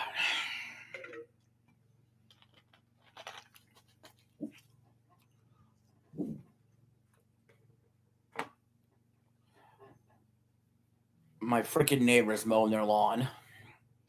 It's freaking awesome. I feel like they've been out there. First of all, it's my neighbor, but there's no house there. It's just land. And they've spent literally the last 5 to 6 hours burning wood, doing lawn care on an empty fucking lawn. Go home.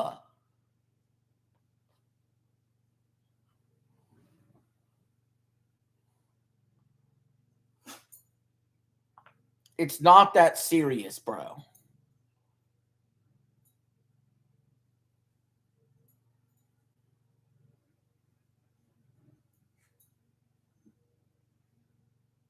No, my lawn was mowed Friday.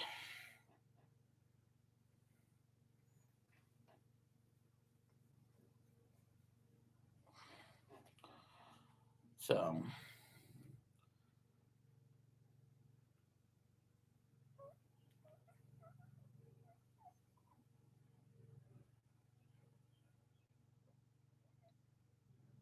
drink Pepsi at Bob's house. All right, you want the song? Would you like the song, Sam?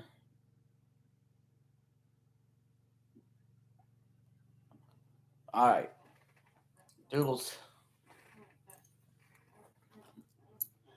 F is for friends that do stuff together. U is for you and me. N is for anywhere, anytime at all. Down in the deep blue sea. Doodly.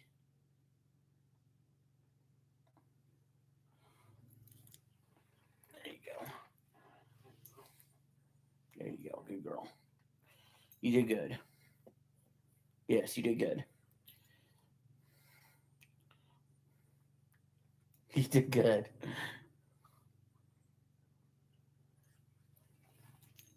What does the S stand for? It's F is for friends that do stuff together. U is for you and me. N is for anywhere, anytime at all.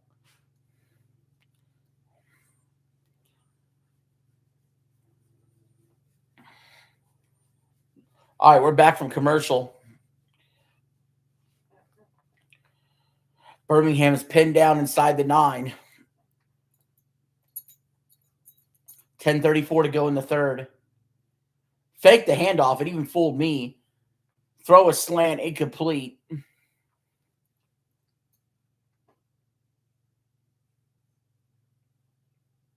I thought for sure that was a handoff. Good fake there. Had him fooled. Receiver couldn't hold on. Birmingham would love to put together a nice long drive that ends in points here.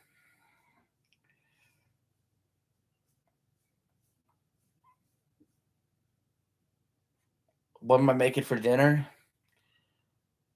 I haven't thought about it yet. Your mark. All right, Birmingham takes a run, gets about 4 yards, 3rd and 6.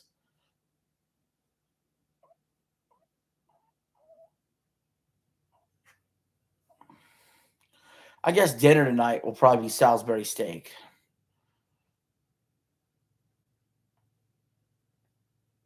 Do Wii Sports, please. That'd require me having a Wii still and the Wii Sports game, which I do not. Oh, the rush from Columbus gets there. Sack on Thompson Robinson at the 4-yard line. Oh, man. That's going to be devastating. That's going to back it up for the punter.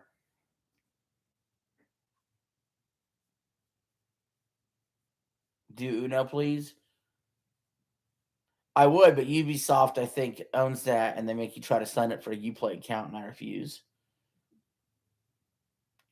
Yo, what's up, Tyler? Birmingham is pinned back. They're going to have to punt from their own end zone. The punter has to avoid stepping on the back line by accident. The play clock just ran out. They blew the whistle. Oh, man, this is going to go from bad to worse if this is delay game. Which it is. So now Birmingham is back at their own 2 and will have to try to punt it out of the end zone. That's going to make it hard to even get the snap off. Punters typically like to stay about 15 yards back from the line of scrimmage when they punt. But now he can only stay about 9 yards back. Takes the snap. He's able to get the punt off. Nice booming punt all the way to the 40. And Columbus returns it to about the 49. They're just past the 50.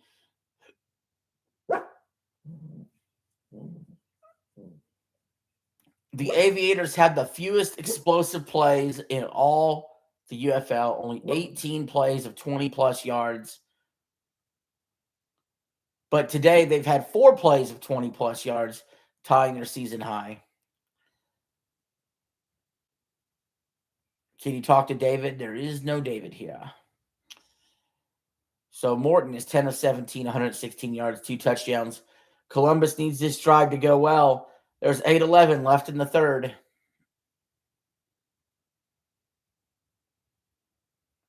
Morton dancing around. Gets to about the 45 before he's tackled.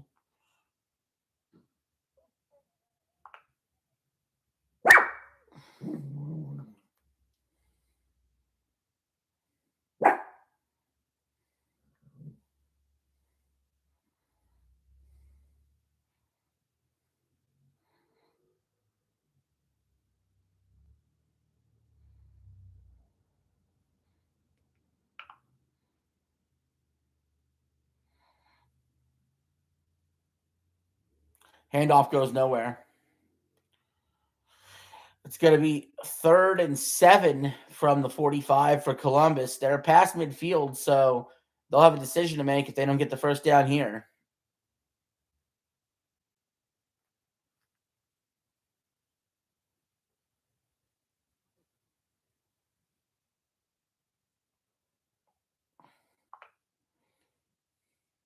3rd and 5.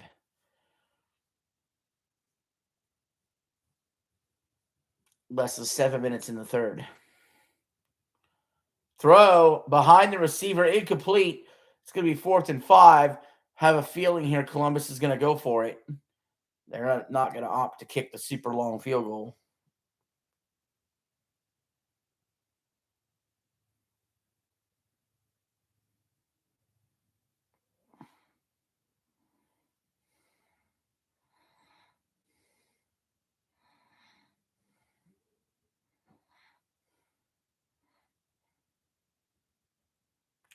Here we go, 4th and 5. 6.5 to play in the third. Columbus is 0 for 2 on 4th down so far today. From the pocket, Morton lays up a lollipop. Jump ball, it's caught. 1st down, Aviators. About the 23-yard line. Morton laid it up for grabs. And his receiver came down with it.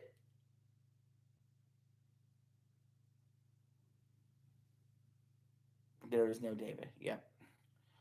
Morton running around. Morton getting blasted on the sidelines. A gain of about 9. Flag out.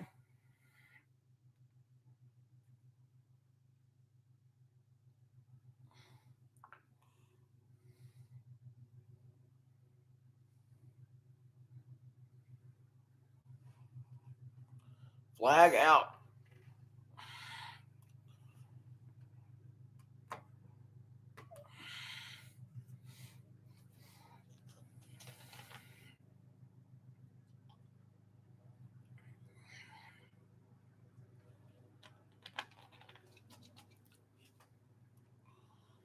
It's going to be 1st and 20.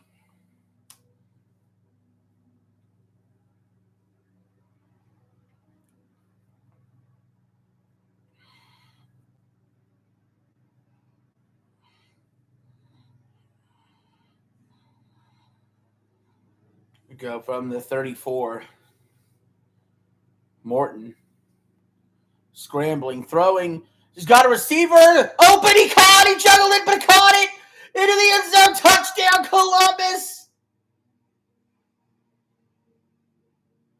He juggled it at first, but then he brought it down. John Lovett, 34-yard touchdown.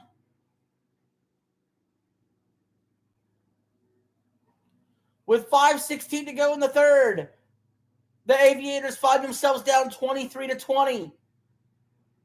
Will they go for a 3-point play to try to tie this up? Or are they going to go ahead and take that extra point or a 2-point?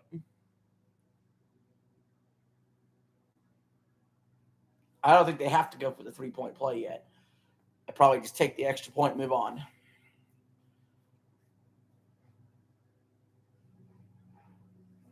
Looks like that's what they're going to be doing.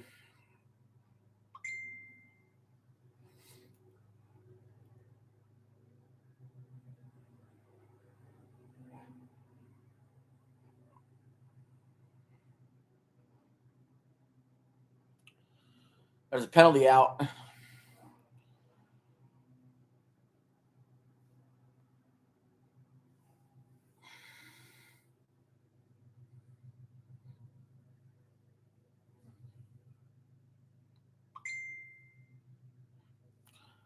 Delay a game on the defense?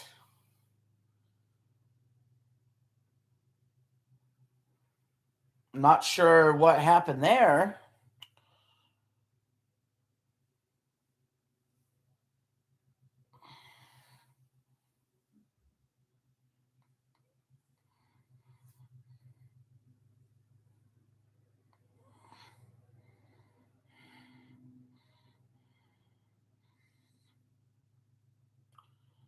Extra point is up. It's good. Birmingham leads 23-21. We've officially hit the over thanks to that extra point. So if you bet the over on 43.5, you just want a payout. If you bet the under, I'm sorry. I'm sorry. Birmingham 2-point lead. We're going to commercial.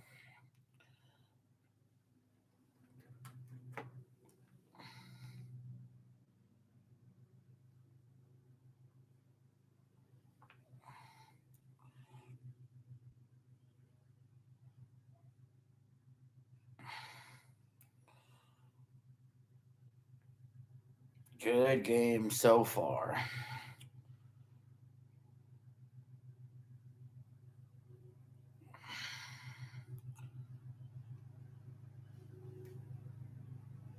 Let's see. Let's check the Cash App account while it's commercial. Hello, Super Henry. See if anybody has donated. The answer is no. The answer was no.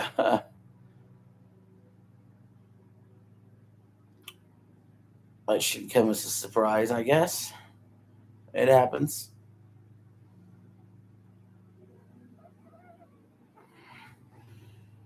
It happens.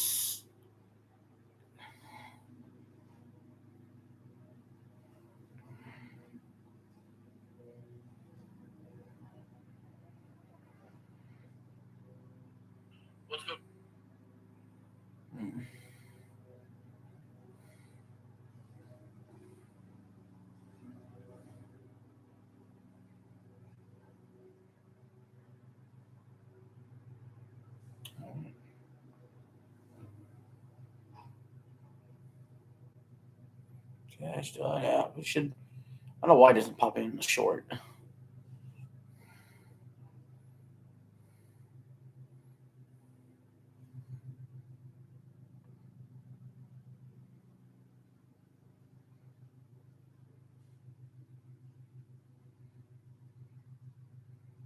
She should pop in like this.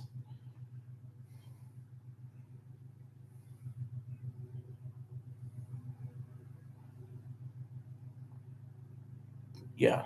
Okay. Whatever.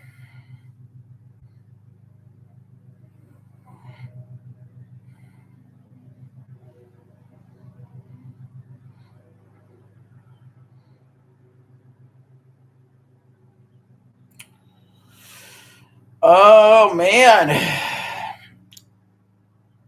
I still think Birmingham's going to win this game.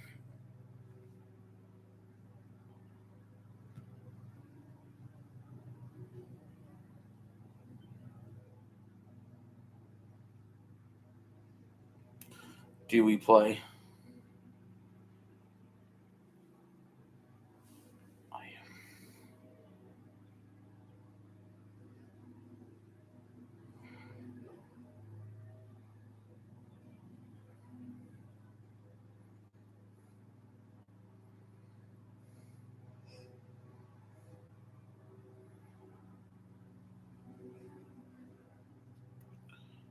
Jesus.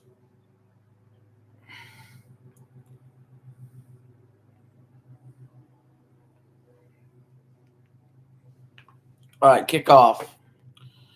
Birmingham receives it. They're about the 20. About to the 30. Stops at a dime at the 35. Out of bounds. 5:05 to go in the third. Birmingham will take over. Up 2.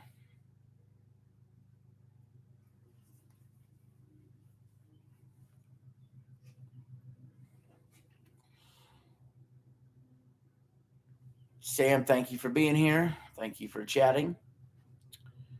Tyler, thank you for being here. Appreciate it. All right, here we go. Birmingham, first down from the 36. Those are the outside, caught for a gain of 5 in the flat. Second down and 5 for the Stallions.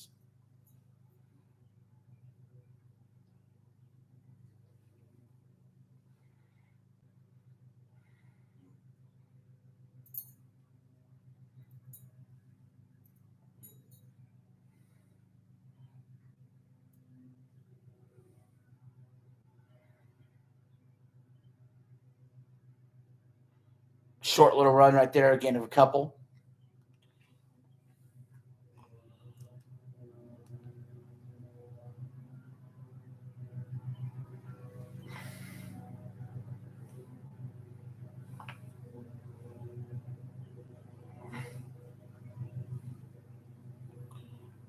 Be 3rd and 3 with 4 minutes left in the third. This wild game. It's wild, boys. 3rd and 3. It's a handoff right at the gut. Stallions running back still up all the way to the 28-yard line. What a play. Watching this makes me just want NFL to come back already. I'm ready. I'm so ready. Are we ready?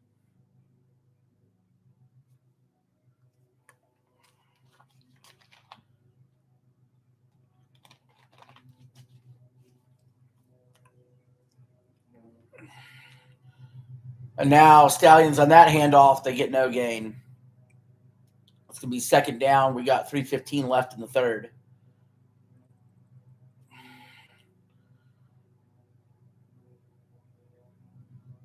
I think it's time to get Dorian Thompson-Robinson involved in the run game a little bit. Get him on a little bit of an option route. Get him running around.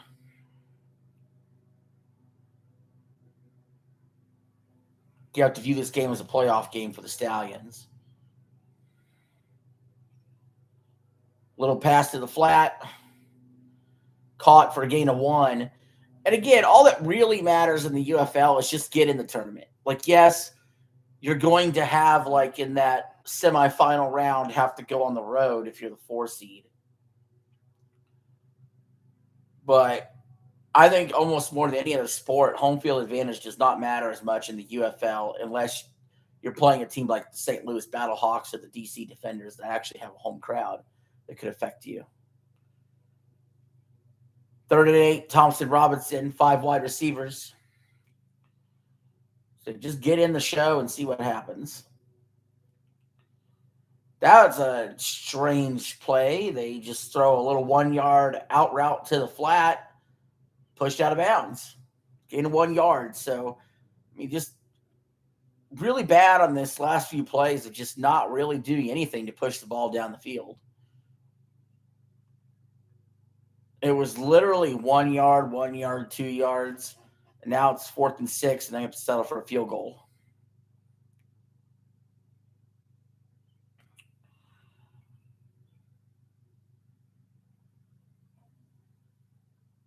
A 43-yard attempt.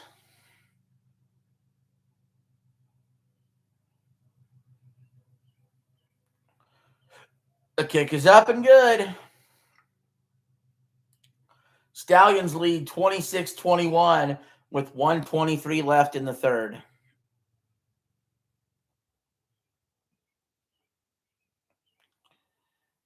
We're not going to commercial. They're going to stay with us to the end of the quarter, it looks like.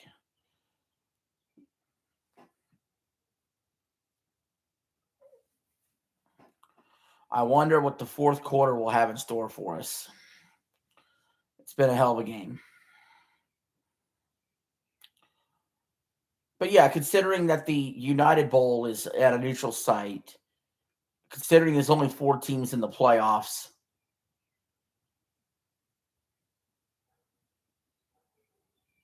yeah, right now Birmingham would play Orlando. DC would play St. Louis if the playoffs ended today.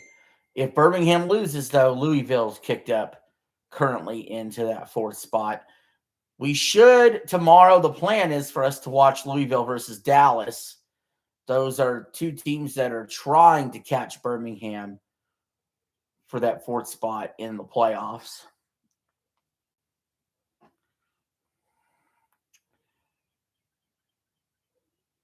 But we'll have to see what happens.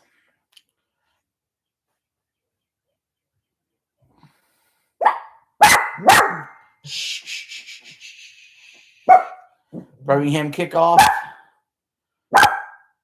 Aviators catch it about at their own goal line. They get to about the 22 before they're tackled on the return.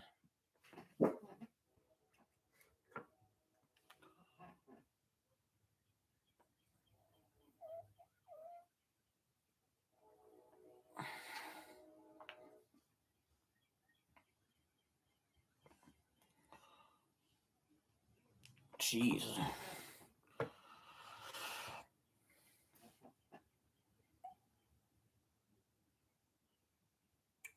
Yeah, Morton is 12 of 20 for 170 yards and 3 touchdowns, 4 carries for 24 yards. We know Levitt's had a good day. And a running back as well. Here we go from the 23-yard line. The Aviators, 1st and 10. 2 running backs in the backfield. Just over the outstretched arms of the Birmingham linebacker. Completed pass here for a 1st down, a gain of about 15 yards.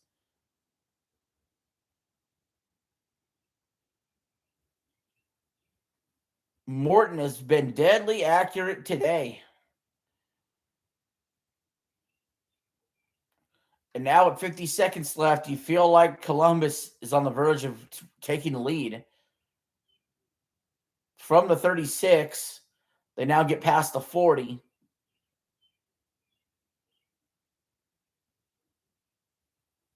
On the run. So this next play should be the last of the 3rd quarter. It'll be 2nd down for the Aviators. 2nd and 4, actually.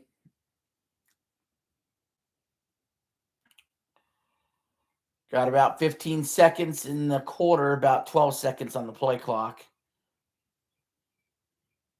Receiver in motion. Bunch set there. Morton stepping back. Scrambling. Now throwing on the run. It's batted down, incomplete.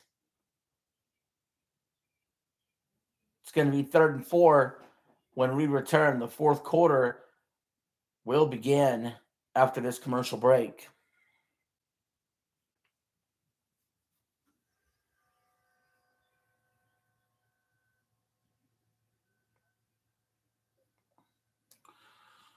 So, I don't know. You guys can spam in the chat who you think's going to win.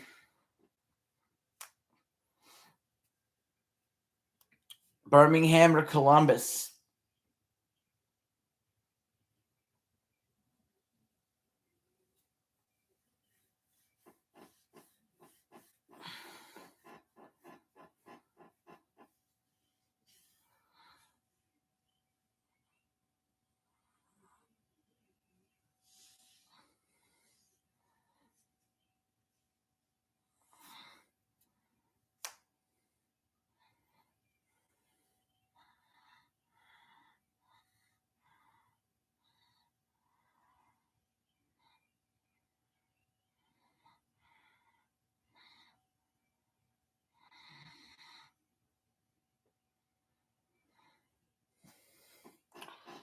Sam, you still here?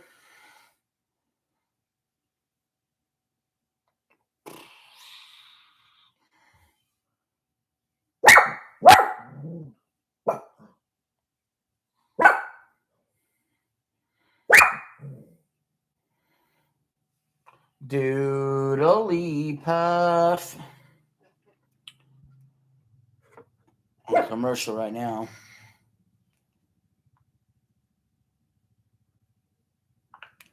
Doodly puff.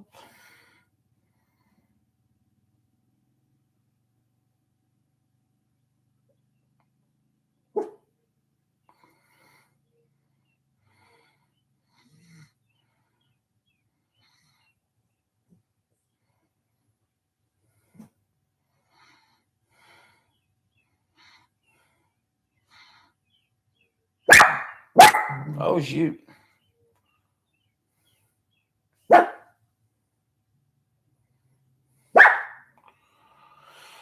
Oh, man.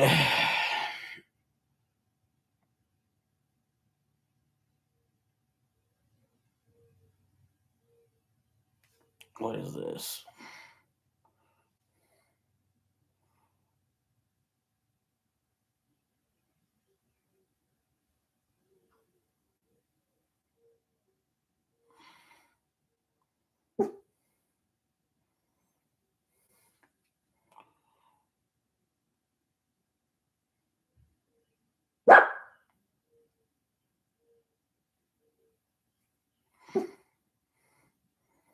I'm going to report spam. Anyway, 3rd and 4. 4th quarter starting. Huge 3rd and 4 for Columbus.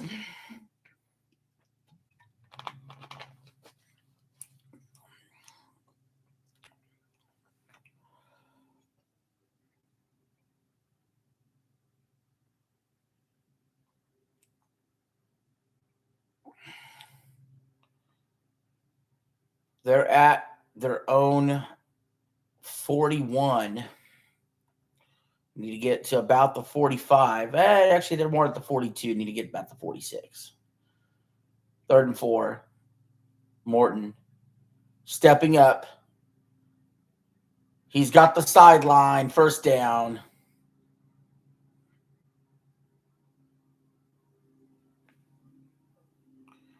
Morton has really stepped it up when he's had to run. Just sees a clear lane and takes off.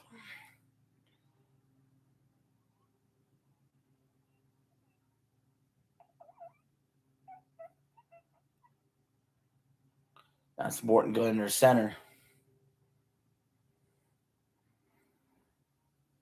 They're at the 47. They're past midfield, which in the UFL really means something. It means you can't punt.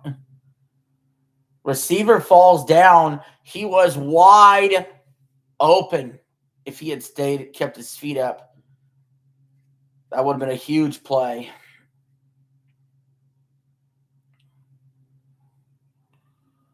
And Morton couldn't get it there when he needed to.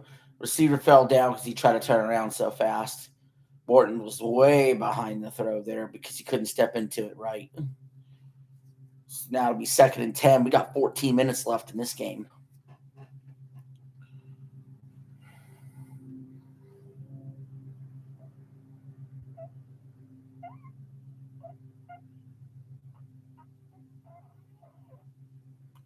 A little outside run there. A little bit of fighting on the sideline. A little bit of pushing and shoving going on at the Aviator bench.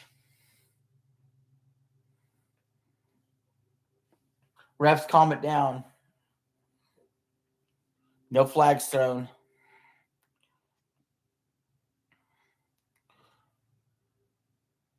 Yeah, get a little heated. You got guys stiff arming each other, you know. Then it gets a little heated on the sidelines. Anyway, 3rd and 3 from the 40 for the Aviators.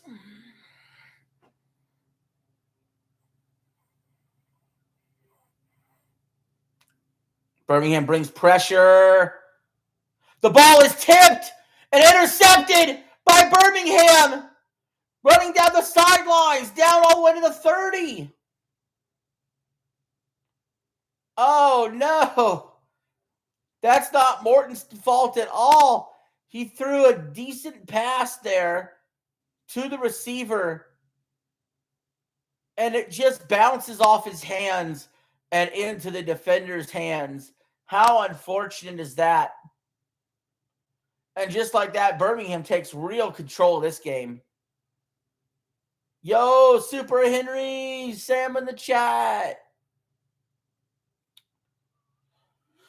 But yeah, what a crazy turn of events there.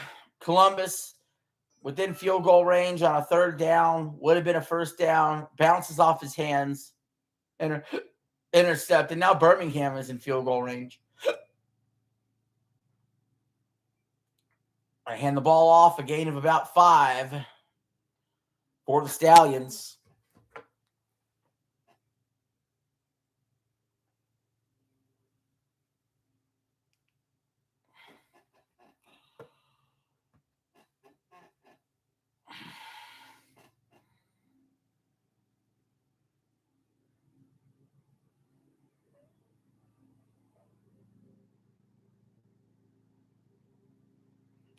Now Birmingham from the 26.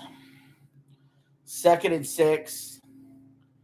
Handoff, loses a couple. I tell you, the Stallions have gotten really conservative here down the stretch. They've been passing the ball almost not at all. They've been doing the same sort of inside handoff. This, to me, they're just getting called like a high school game, the way that they're calling plays right now. Trust me, I know. I've been there. The play that got 80% of the calls high school that I watched last year was shotgun handoff. Anyway, now Thompson Robinson throws incomplete on the sideline. It'll be 4th and 8. Stallions looking to kick a field goal and add on to this lead.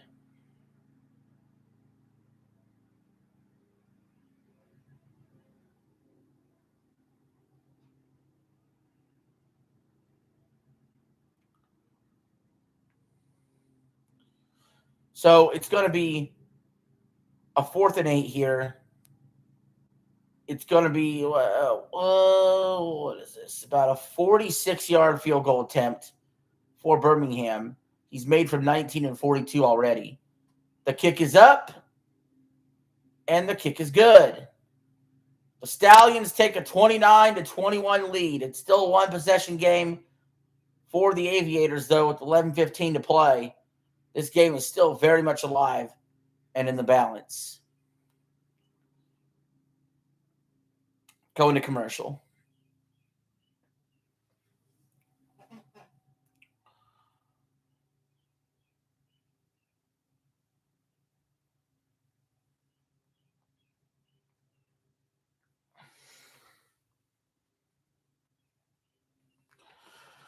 Oh, stretch.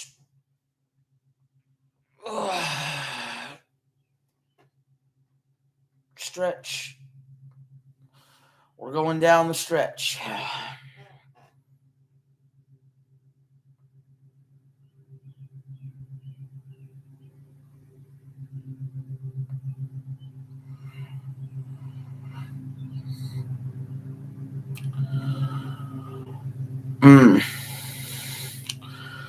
Still think Birmingham's going to win. I still never have had doubt that Birmingham's going to win, but Columbus just keeps hanging in there, keeping it interesting. I would love it to see Columbus go down the field and tie this game up at 29.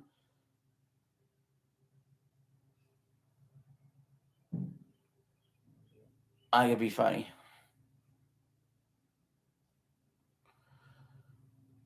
They're showing a commercial for the Knicks Cavs. I want the Cavs to win tonight. I don't like the Knicks to begin with. I definitely don't want them going 3-0 up in a series.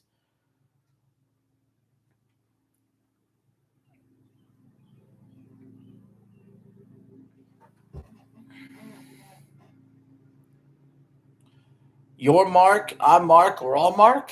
Is that what you're saying? In the chat?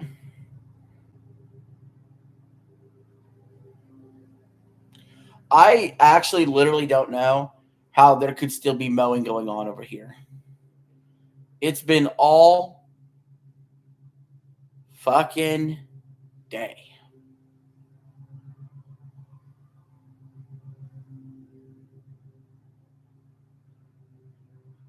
I don't know if you guys have heard it or not.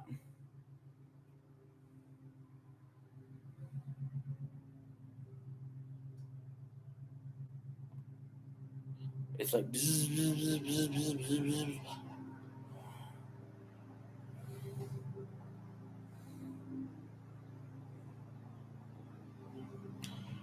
bzz. I will let you come to my house if you cash out me some money. Put $1 in that cash app, I'll let you come over.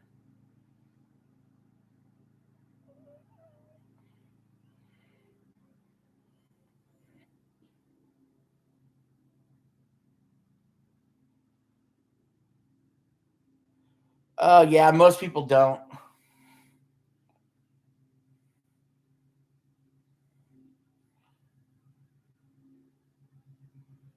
I'm just sort of making a joke anyway.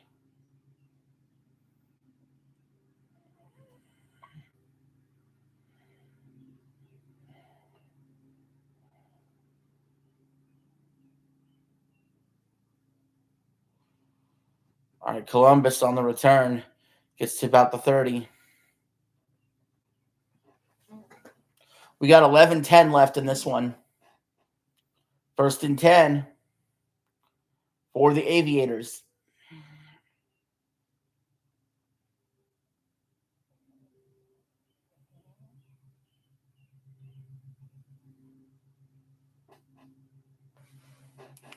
Doodles.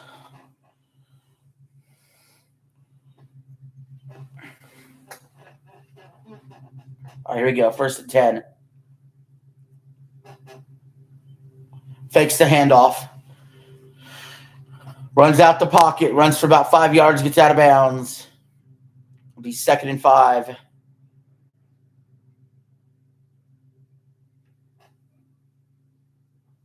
You have a potluck every Tuesday.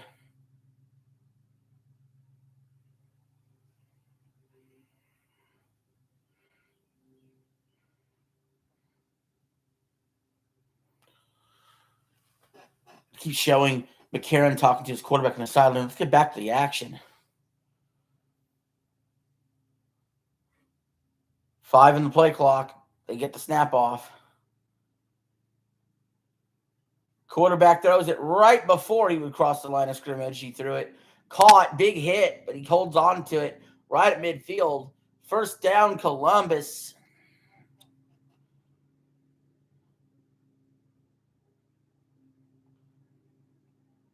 They just showed Dorian Thompson-Robinson's stats. He's 12 of 24, 113 yards, a touchdown and a pick. We have a flag on the field. Very late flag. What could this be about?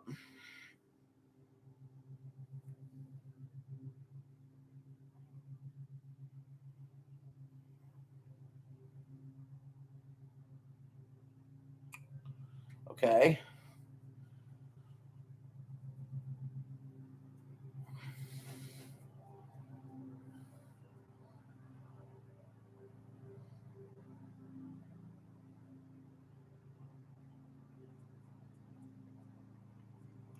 All right, what do we got here?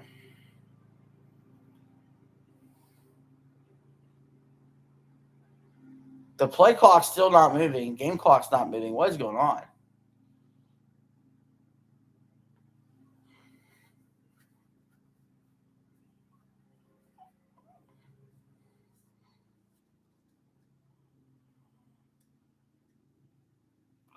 The officials reviewing. What are they reviewing?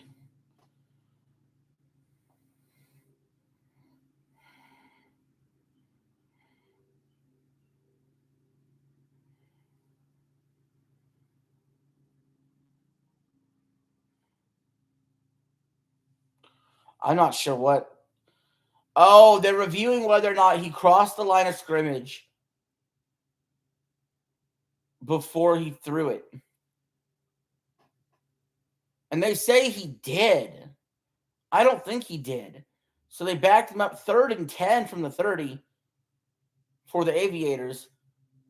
Morton stepping up, pump fakes, running, diving for the 1st down with his legs. Morton is just taking what the defense gives him.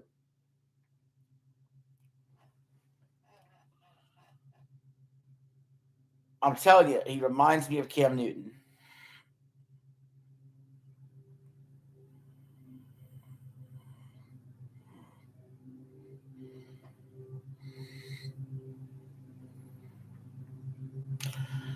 Morton tonight is 13 and 24, 183 yards, 3 touchdowns, 1 interception, and 51 rush yards. That 1 interception, not even his fault. It was tipped off a receiver's hands. Now Morton hit as he throws, gets it to the running back. The running back drops it. It's going to be 2nd and 10 with 9:35 left. Pressure's starting to get to Morton now. It wasn't getting there earlier. Now it's starting to hit home a little bit more.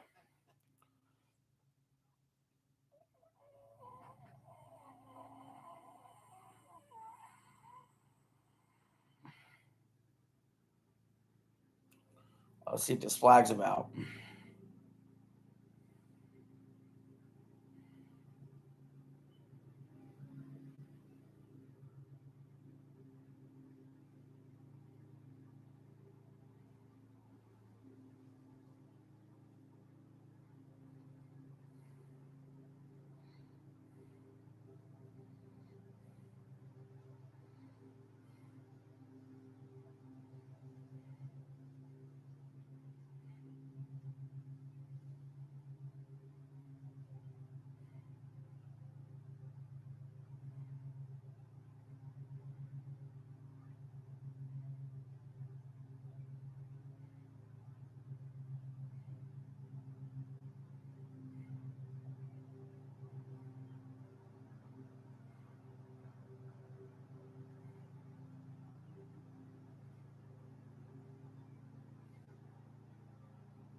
All right, here we go. 1st and 10.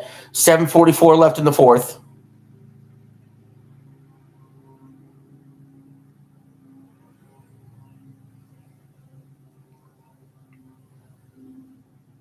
Stallions clinging to a 29-21 lead. The Orlando Storm lead the UFL in the standings, 7-2 record. They've clinched a playoff spot. In fact, I believe they might have even clinched the first round top seed. So they may rest starters.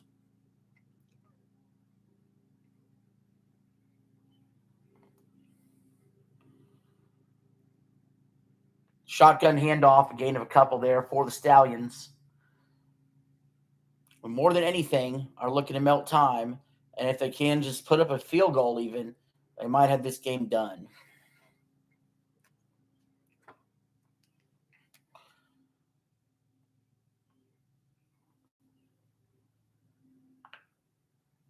All right, so we got 2nd and 8 here for the Stallions.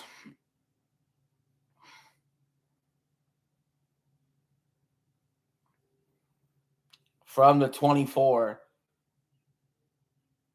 Another inside zone handoff. Running back, churning his legs, fighting for yards, gets close to the first down. It'll be like 3rd and 1.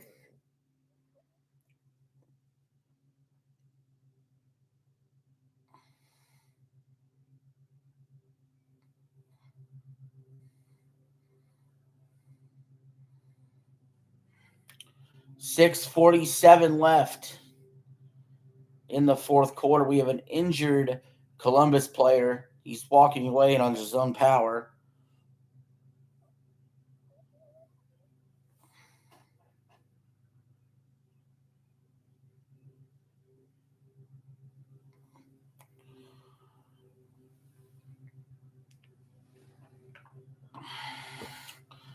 It's going to be 3rd and 1 for Birmingham here.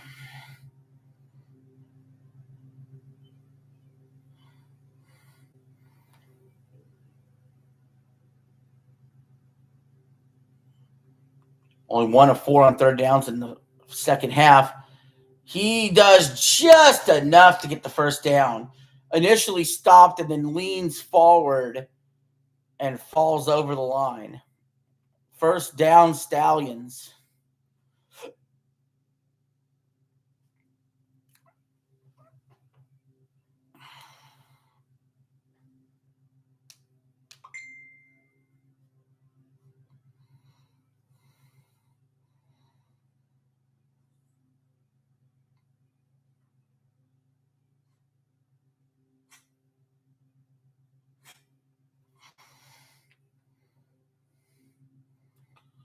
Fakes the handoff. DTR throws the ball up for grabs. That's probably going to go down as intentional grounding. Let's see if the refs are discussing that.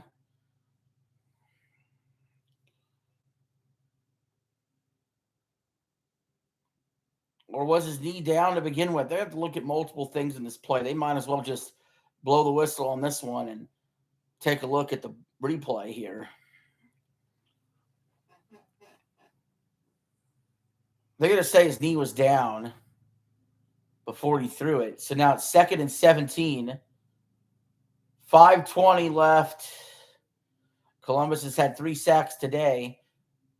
Birmingham hasn't had a single sack yet. 2nd and 17 here for the Stallions. They fake the handoff, and then DTR slides down for a gain of nothing. 5 minutes left.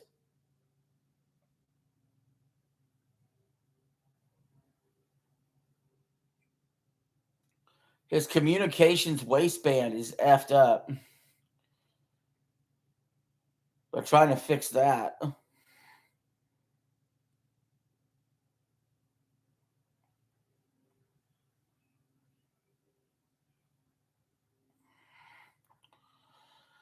Here we go. Big 3rd down here. 3rd and 17. Birmingham, 5 wide receiver set. 4:20 left. DTR throws it high. He throws it deep and incomplete. 4th and 17 coming, and the Stallions will have to punt.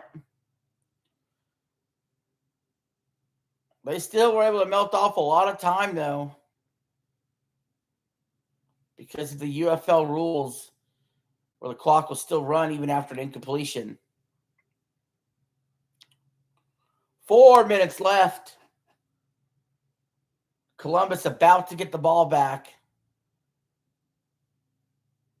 They'll need a touchdown plus a 2-point conversion to tie this game up. And I thought the play clock ran out, but they're letting the play run anyway. Multiple flags on the field. Columbus gets back to about the 35, but we got to see what all these penalties are. High.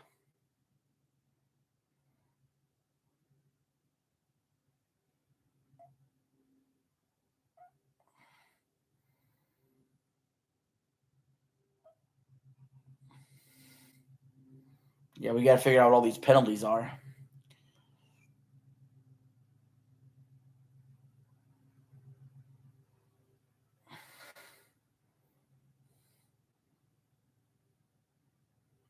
I thought they had to delay a game, but the play continued anyway, and then multiple flags came out. A flag towards the line of scrimmage, and then a flag towards where the returner was. So we might have multiple fouls on the play.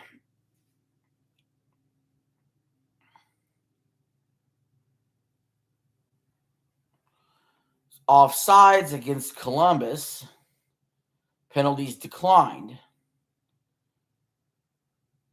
And the other flag is holding against Columbus. So they'll accept that penalty. That'll back Columbus up further. Aviators have the ball.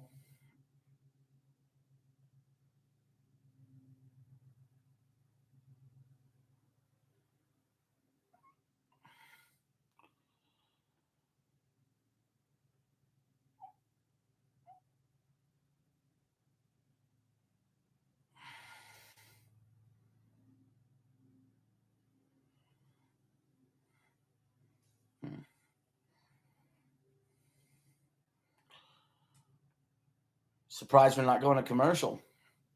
3:31 left. Be 1st and 10 for the Aviators.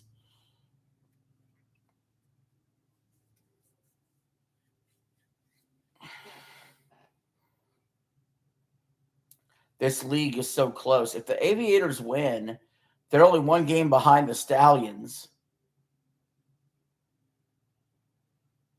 They'd be 3 and 6. Stallions would be 4 and 5, and they're the bottom of the league. I don't think I think the Aviators are eliminated. I don't think they can make the playoffs. At 4 and 6, I don't think they can.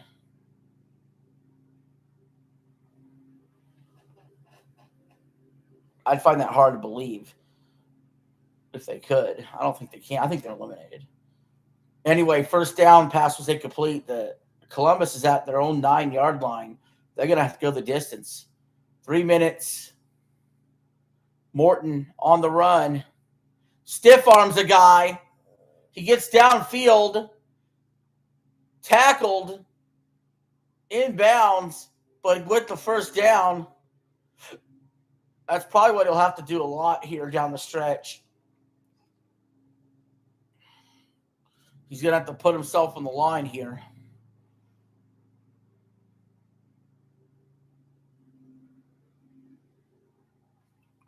All right.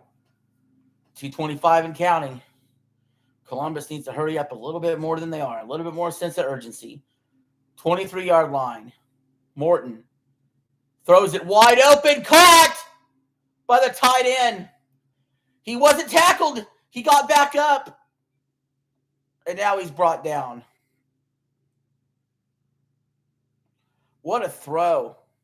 Morton's had an excellent game. Yeah, he wasn't tackled at first or touched. Then Oaks got back up and started running again. And that's just poor,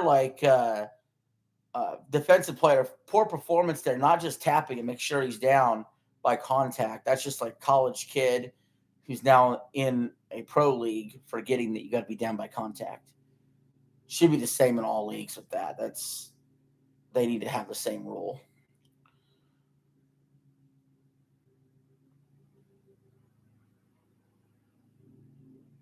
We're at the 2-minute warning.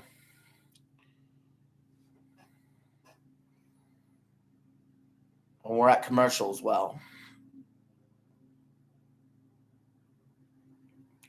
I hope you all have enjoyed the stream.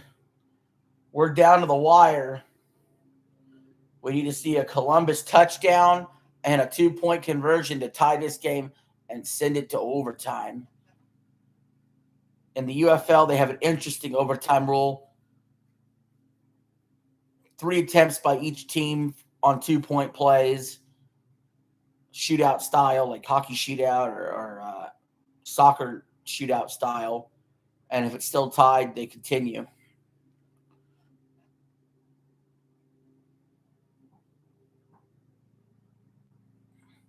Seen a lot of overtime in sports this week. In one night, I streamed an overtime game between Montreal and Buffalo Sabres in a Game 7. And that same night was Game 1 of the Western Conference Finals of the NBA, where the Spurs beat OKC. And then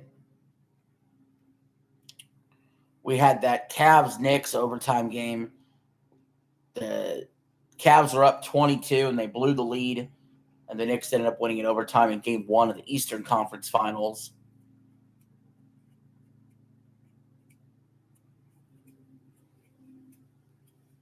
So we've had 3 straight games I've streamed where the game has went to OT.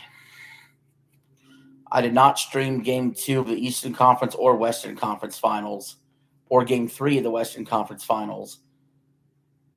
No, I did stream Game 2 of the Western Conference Finals. My bad.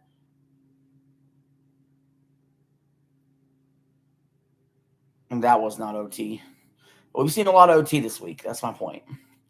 Will we see another OT?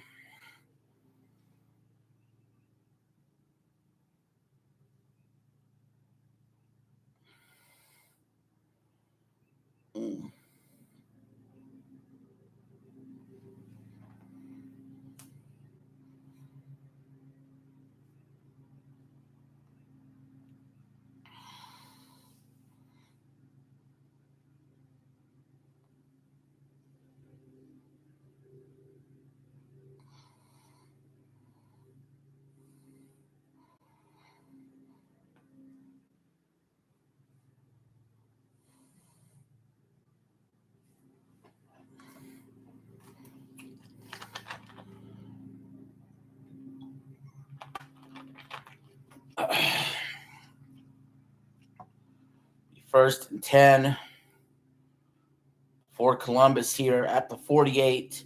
2 minutes to go. Morton throws it deep. Outside of the receiver. Penalty comes out. It's going to be incomplete. It looks like it's going to be pass interference against Birmingham. This is huge. And it is. That spot of the foul, that's going to be deep down there.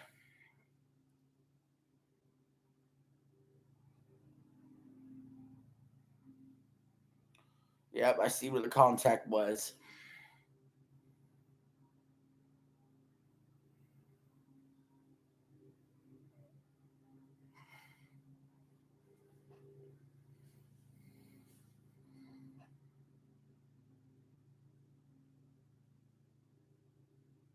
First and goal for Columbus now after the penalty. I don't know.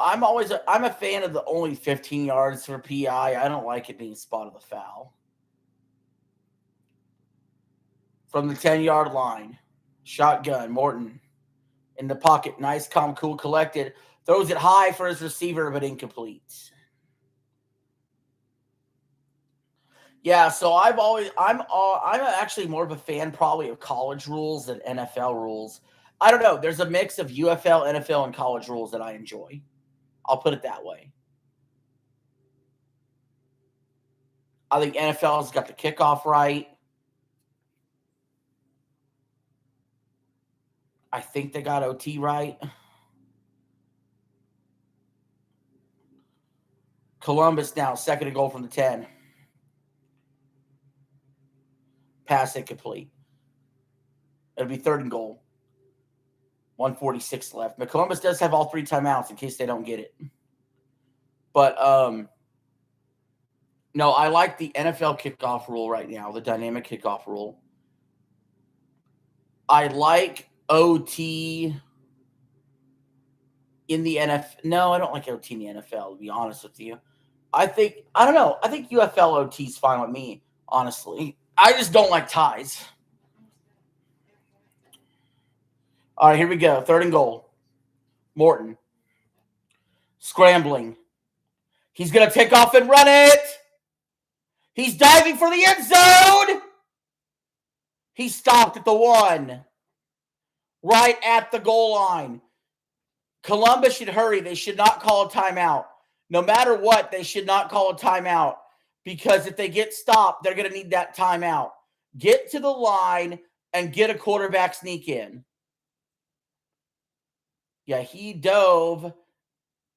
Man, he's very close to the end zone. But this is not worth a challenge, and this isn't worth using a timeout. Get to the line and get the inch that you need for the touchdown on a tush push. Or a quarterback sneak or whatever.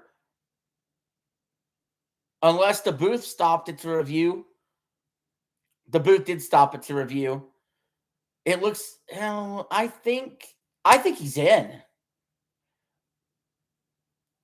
I don't know. When is that knee touch? It's a way closer on replay than I thought it was in live action. I think he's in.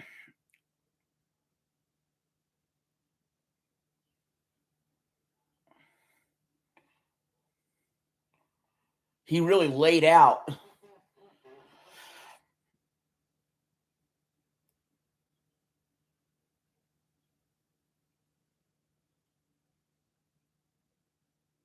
See, I don't see that leg. I think he's in.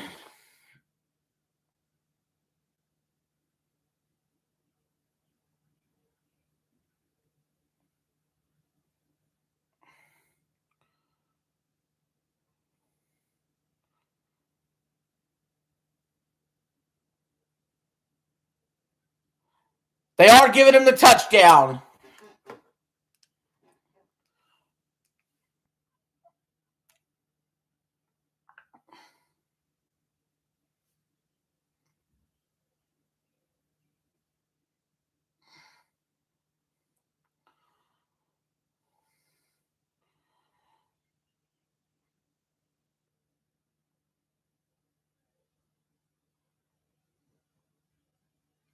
All right, now it's 29-27 Birmingham. 1:19 to go. Both teams have all 3 timeouts.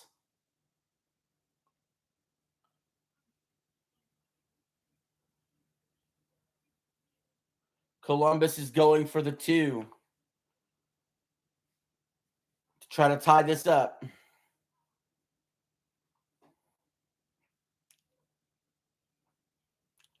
Now, if they don't get it, they have the 4th and 12 option instead of onside kick. And they do have all 3 timeouts as well if they do want to try to kick it deep and pin them. Because Birmingham hasn't done too much on offense this half. I'd let Morton keep it at this point. Just give it to him and let him run it in. Maybe have a receiver out there you could throw to.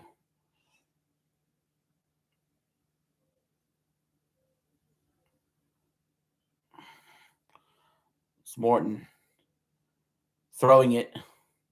Receiver catches it in the back of the end zone. He got it. We're tied. 29-29. With 1:37 left. They adjusted the clock, but there's more time. Oh. Unbelievable. We're tied.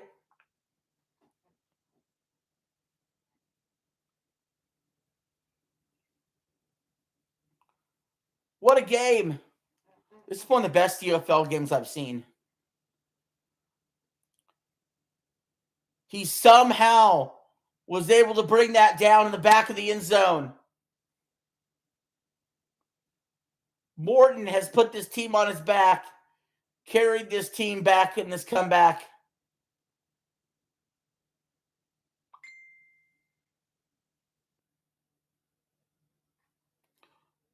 They're reviewing the 2-point play.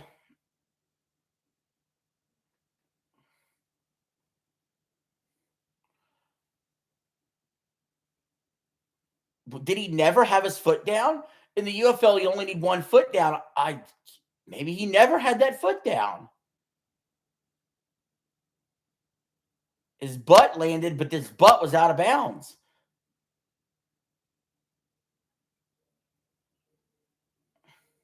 How much of the butt needs to be in bounds before it's out of bounds? How much butt does need to land? He never actually got that foot down. It was in the air. Yeah, that foot is in the air the whole time, actually.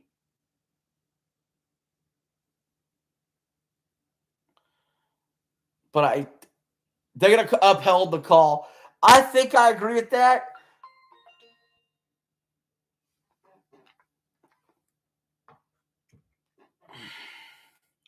He got just enough butt cheek on the turf for that to be considered good. Now showing a replay of Morton scrambling and diving for the end zone. Another close call. I can't believe that was actually in. And then this 2-point play was a close call. It doesn't get any better than this.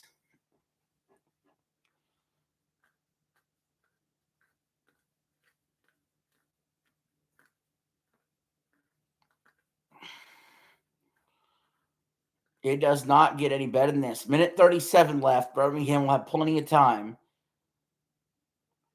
Jalen Morton, 14 of 30, although it feels like he completed better percentage than that. For 208 yards and 3 touchdowns. He's also been running quite a bit. Here's the kickoff to Birmingham. They coffin corner it. Birmingham gets to just past the 20. They're going to have a minute 33 left. All they need to do is get in field goal range. And none of what Columbus does matters if Birmingham is able to get down the field and get a field goal. They've only had 40 yards the entire second half after getting 154 yards the entire first half. Birmingham's offense has stalled. They're also not a very good passing team. DTR has not been throwing the ball very much. We'll see if that changes here. DTR scrambling, running backwards, throwing it towards the sidelines. He goes to throw it away. We got a minute 26 left, 2nd and 10. Birmingham also has to be careful here. If they don't get a first down, and they got to punt this away, the way Columbus is moving the ball, they'll probably get a walk-off field goal themselves. Got to get that first down to start feeling some confidence here if you're Birmingham.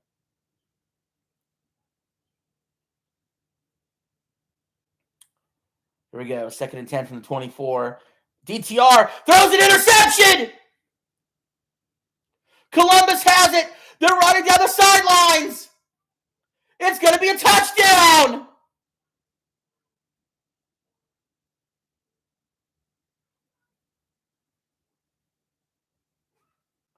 Touchdown, Columbus.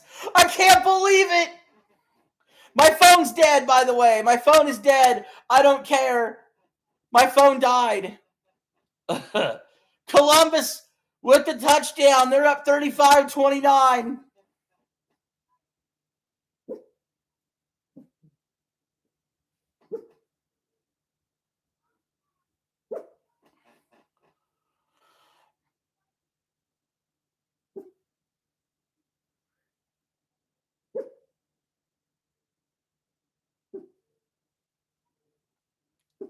Columbus picked it off. They got back up, and they ran it into the end zone. Talk about absolute worst case scenario here for Birmingham. Complete and total choke job. And now the Aviators tack on the extra point. They're up 36-29 with a minute 15 left. Unbelievable. I don't know what DTR saw there. And then, to make matters even worse, once the ball was intercepted, Birmingham could have tagged, touched, tackled the Columbus defender at any point when he was on the ground. They let him get up and run it to the end zone. Number 13 for Birmingham should be ashamed. Again, how many of these guys coming out of college who go to the UFL just forget the rule about touching someone down by contact? It burns them time and time again. College football may have to make a change. They may have to start instituting down by contact to keep parity with professional football, because they just stop when a guy goes down, and you can't. You got to touch him. Now, all of a sudden, Birmingham is going to have to get a touchdown just to tie this.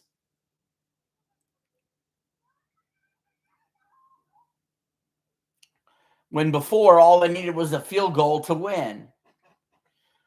Well, Columbus gave him a hand there. They kicked the ball out of bounds. That'll give Birmingham the ball at the 40. So they'll have 60 yards to try to get a touchdown. And this quarterback's confidence has to be shaken, though. But they still got a minute 15. They still got all 3 timeouts. This game's not over yet. Thompson is only 12 of 27 passing, 113 yards, a touchdown, and 2 picks.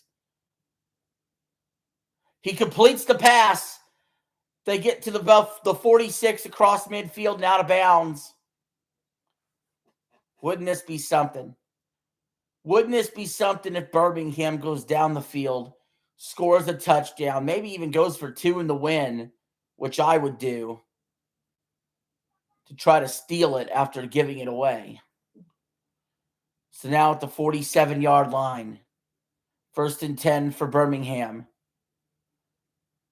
Back shoulder throw. Is that intercepted?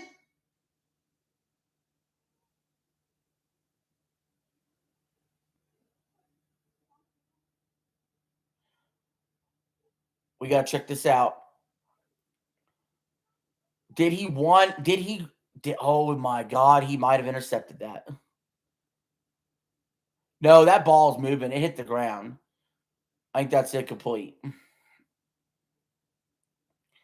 But he almost damn near did.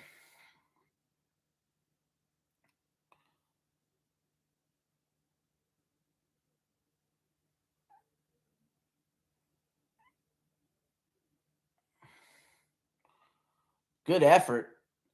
I just think right there, the ball is on the ground without control.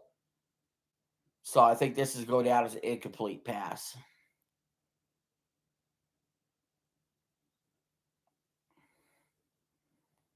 That's what Mike Pereira is looking at right now. I think he's done well reviewing today. I've agreed with him both times he's reviewed on key plays. Like this one, it should be incomplete.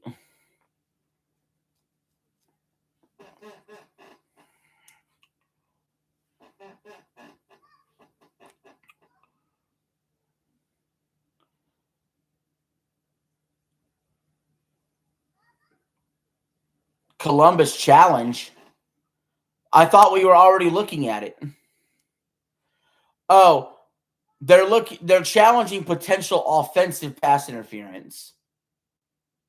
Oh, he does pull him.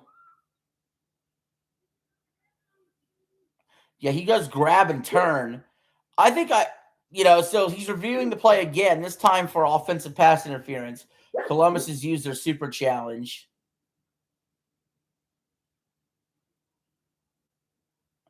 He grabs. He turns him.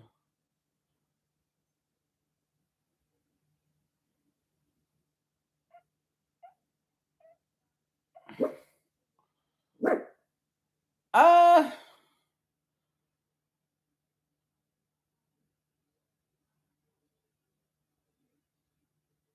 think it is. Yeah, it is. Offensive pass interference. And it's no interception, but that's going to back up Birmingham.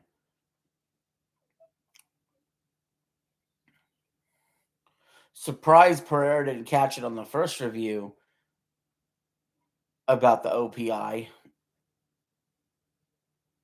1st and 20 coming up for the Stallions. And what's been an absolute classic from start to finish today.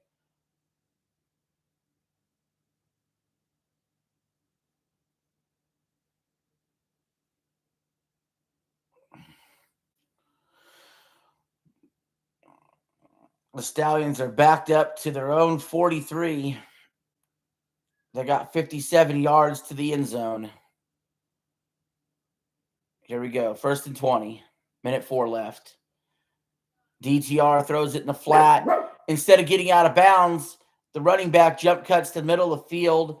Timeout Stallions with 54 seconds left. It's going to be 2nd and long.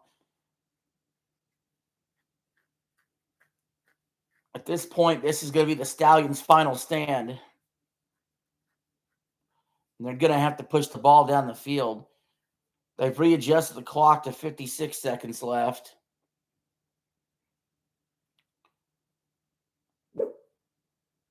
This weekend, if St. Louis wins, they're in the UFL playoffs.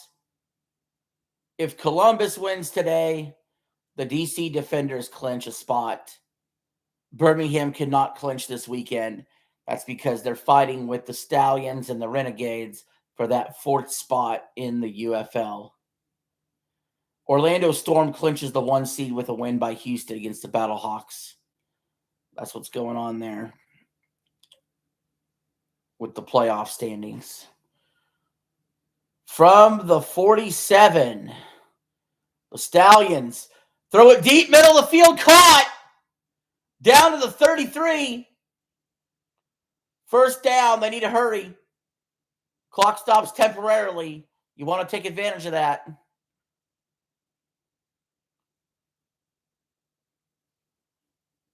They get the snap off. Threw it into coverage, but incomplete. We got 44 seconds left.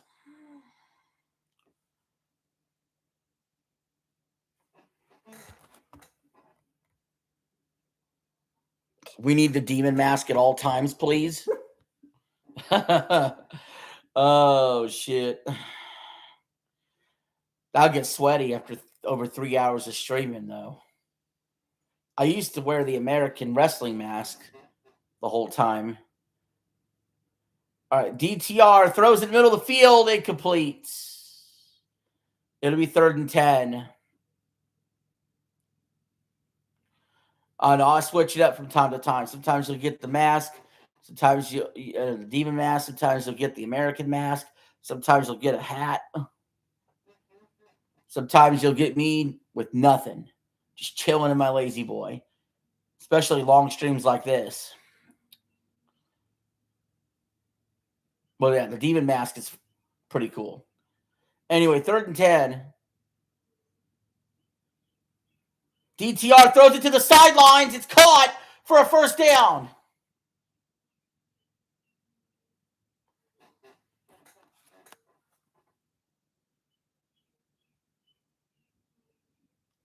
No, I haven't. Cog made a video about me.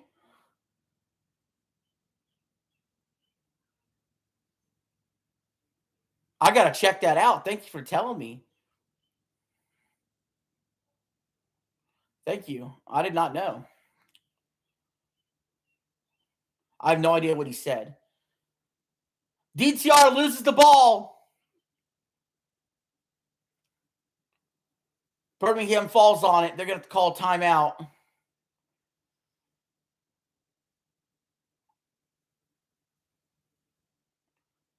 I wonder if was he trying to lateral that? I don't know what that was.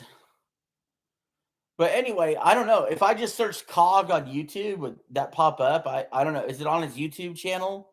I don't know. I know of Cog. I'm not subscribed to him.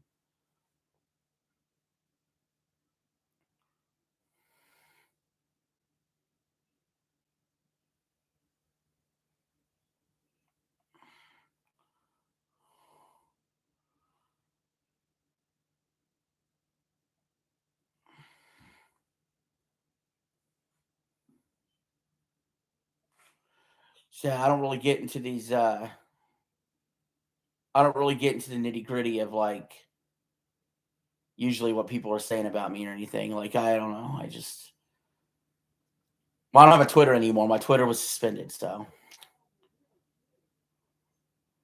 I don't really do any other social media. So 3rd and 19 from the 31. Birmingham. DTR throws to the sidelines. Nobody home. Receiver go down with an injury, but he's on the sideline already. Oh, what's up with him? He went down, grabbing at something.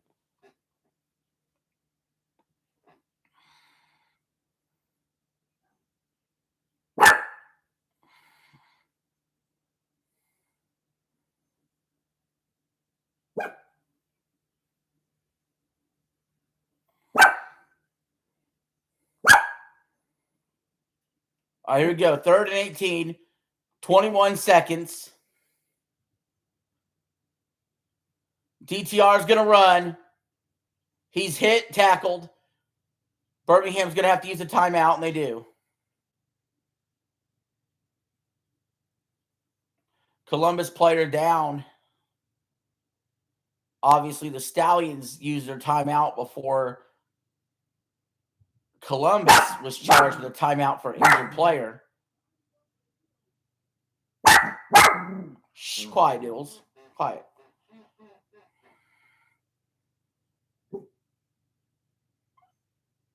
Not sure where he hurt himself at, but you never know. Oh, they are going to charge. That's key. They are going to go back. They're actually going back and going to charge Columbus with the timeout for injured player. So it actually gives Birmingham their timeout back. I didn't know they would do that retroactively. But anyway, the next play, the game will be on the line. It's going to be 4th and 11. As soon as they get the Columbus player off the field that's hurt. But that 4th and 11, if they get it, clock will stop temporarily on a first down, but I don't think you even do anything about that. I think you just call timeout right away if it's not out of bounds. First things first, you just got to get this first down no matter what.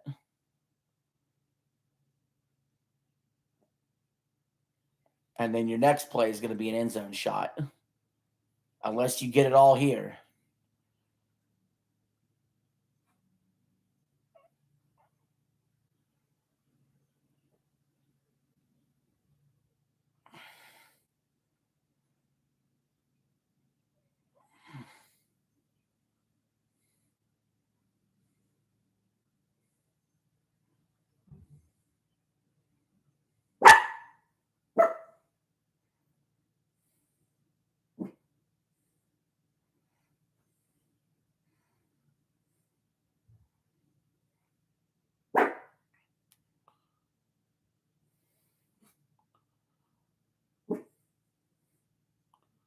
From the 24-yard line.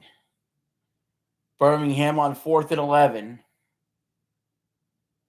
Throws it up towards the end zone. Incomplete. There are no flags on the field. They went for it. They fought valiantly. But today is Columbus's day. Coming back after the disastrous start.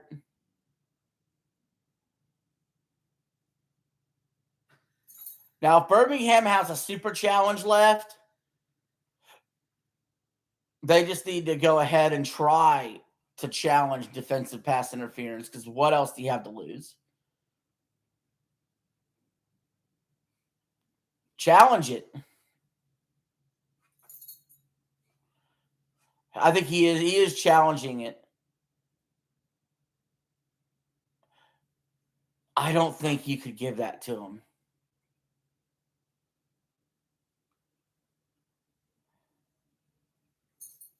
He's playing the ball. The ball's overthrown. He's playing the ball.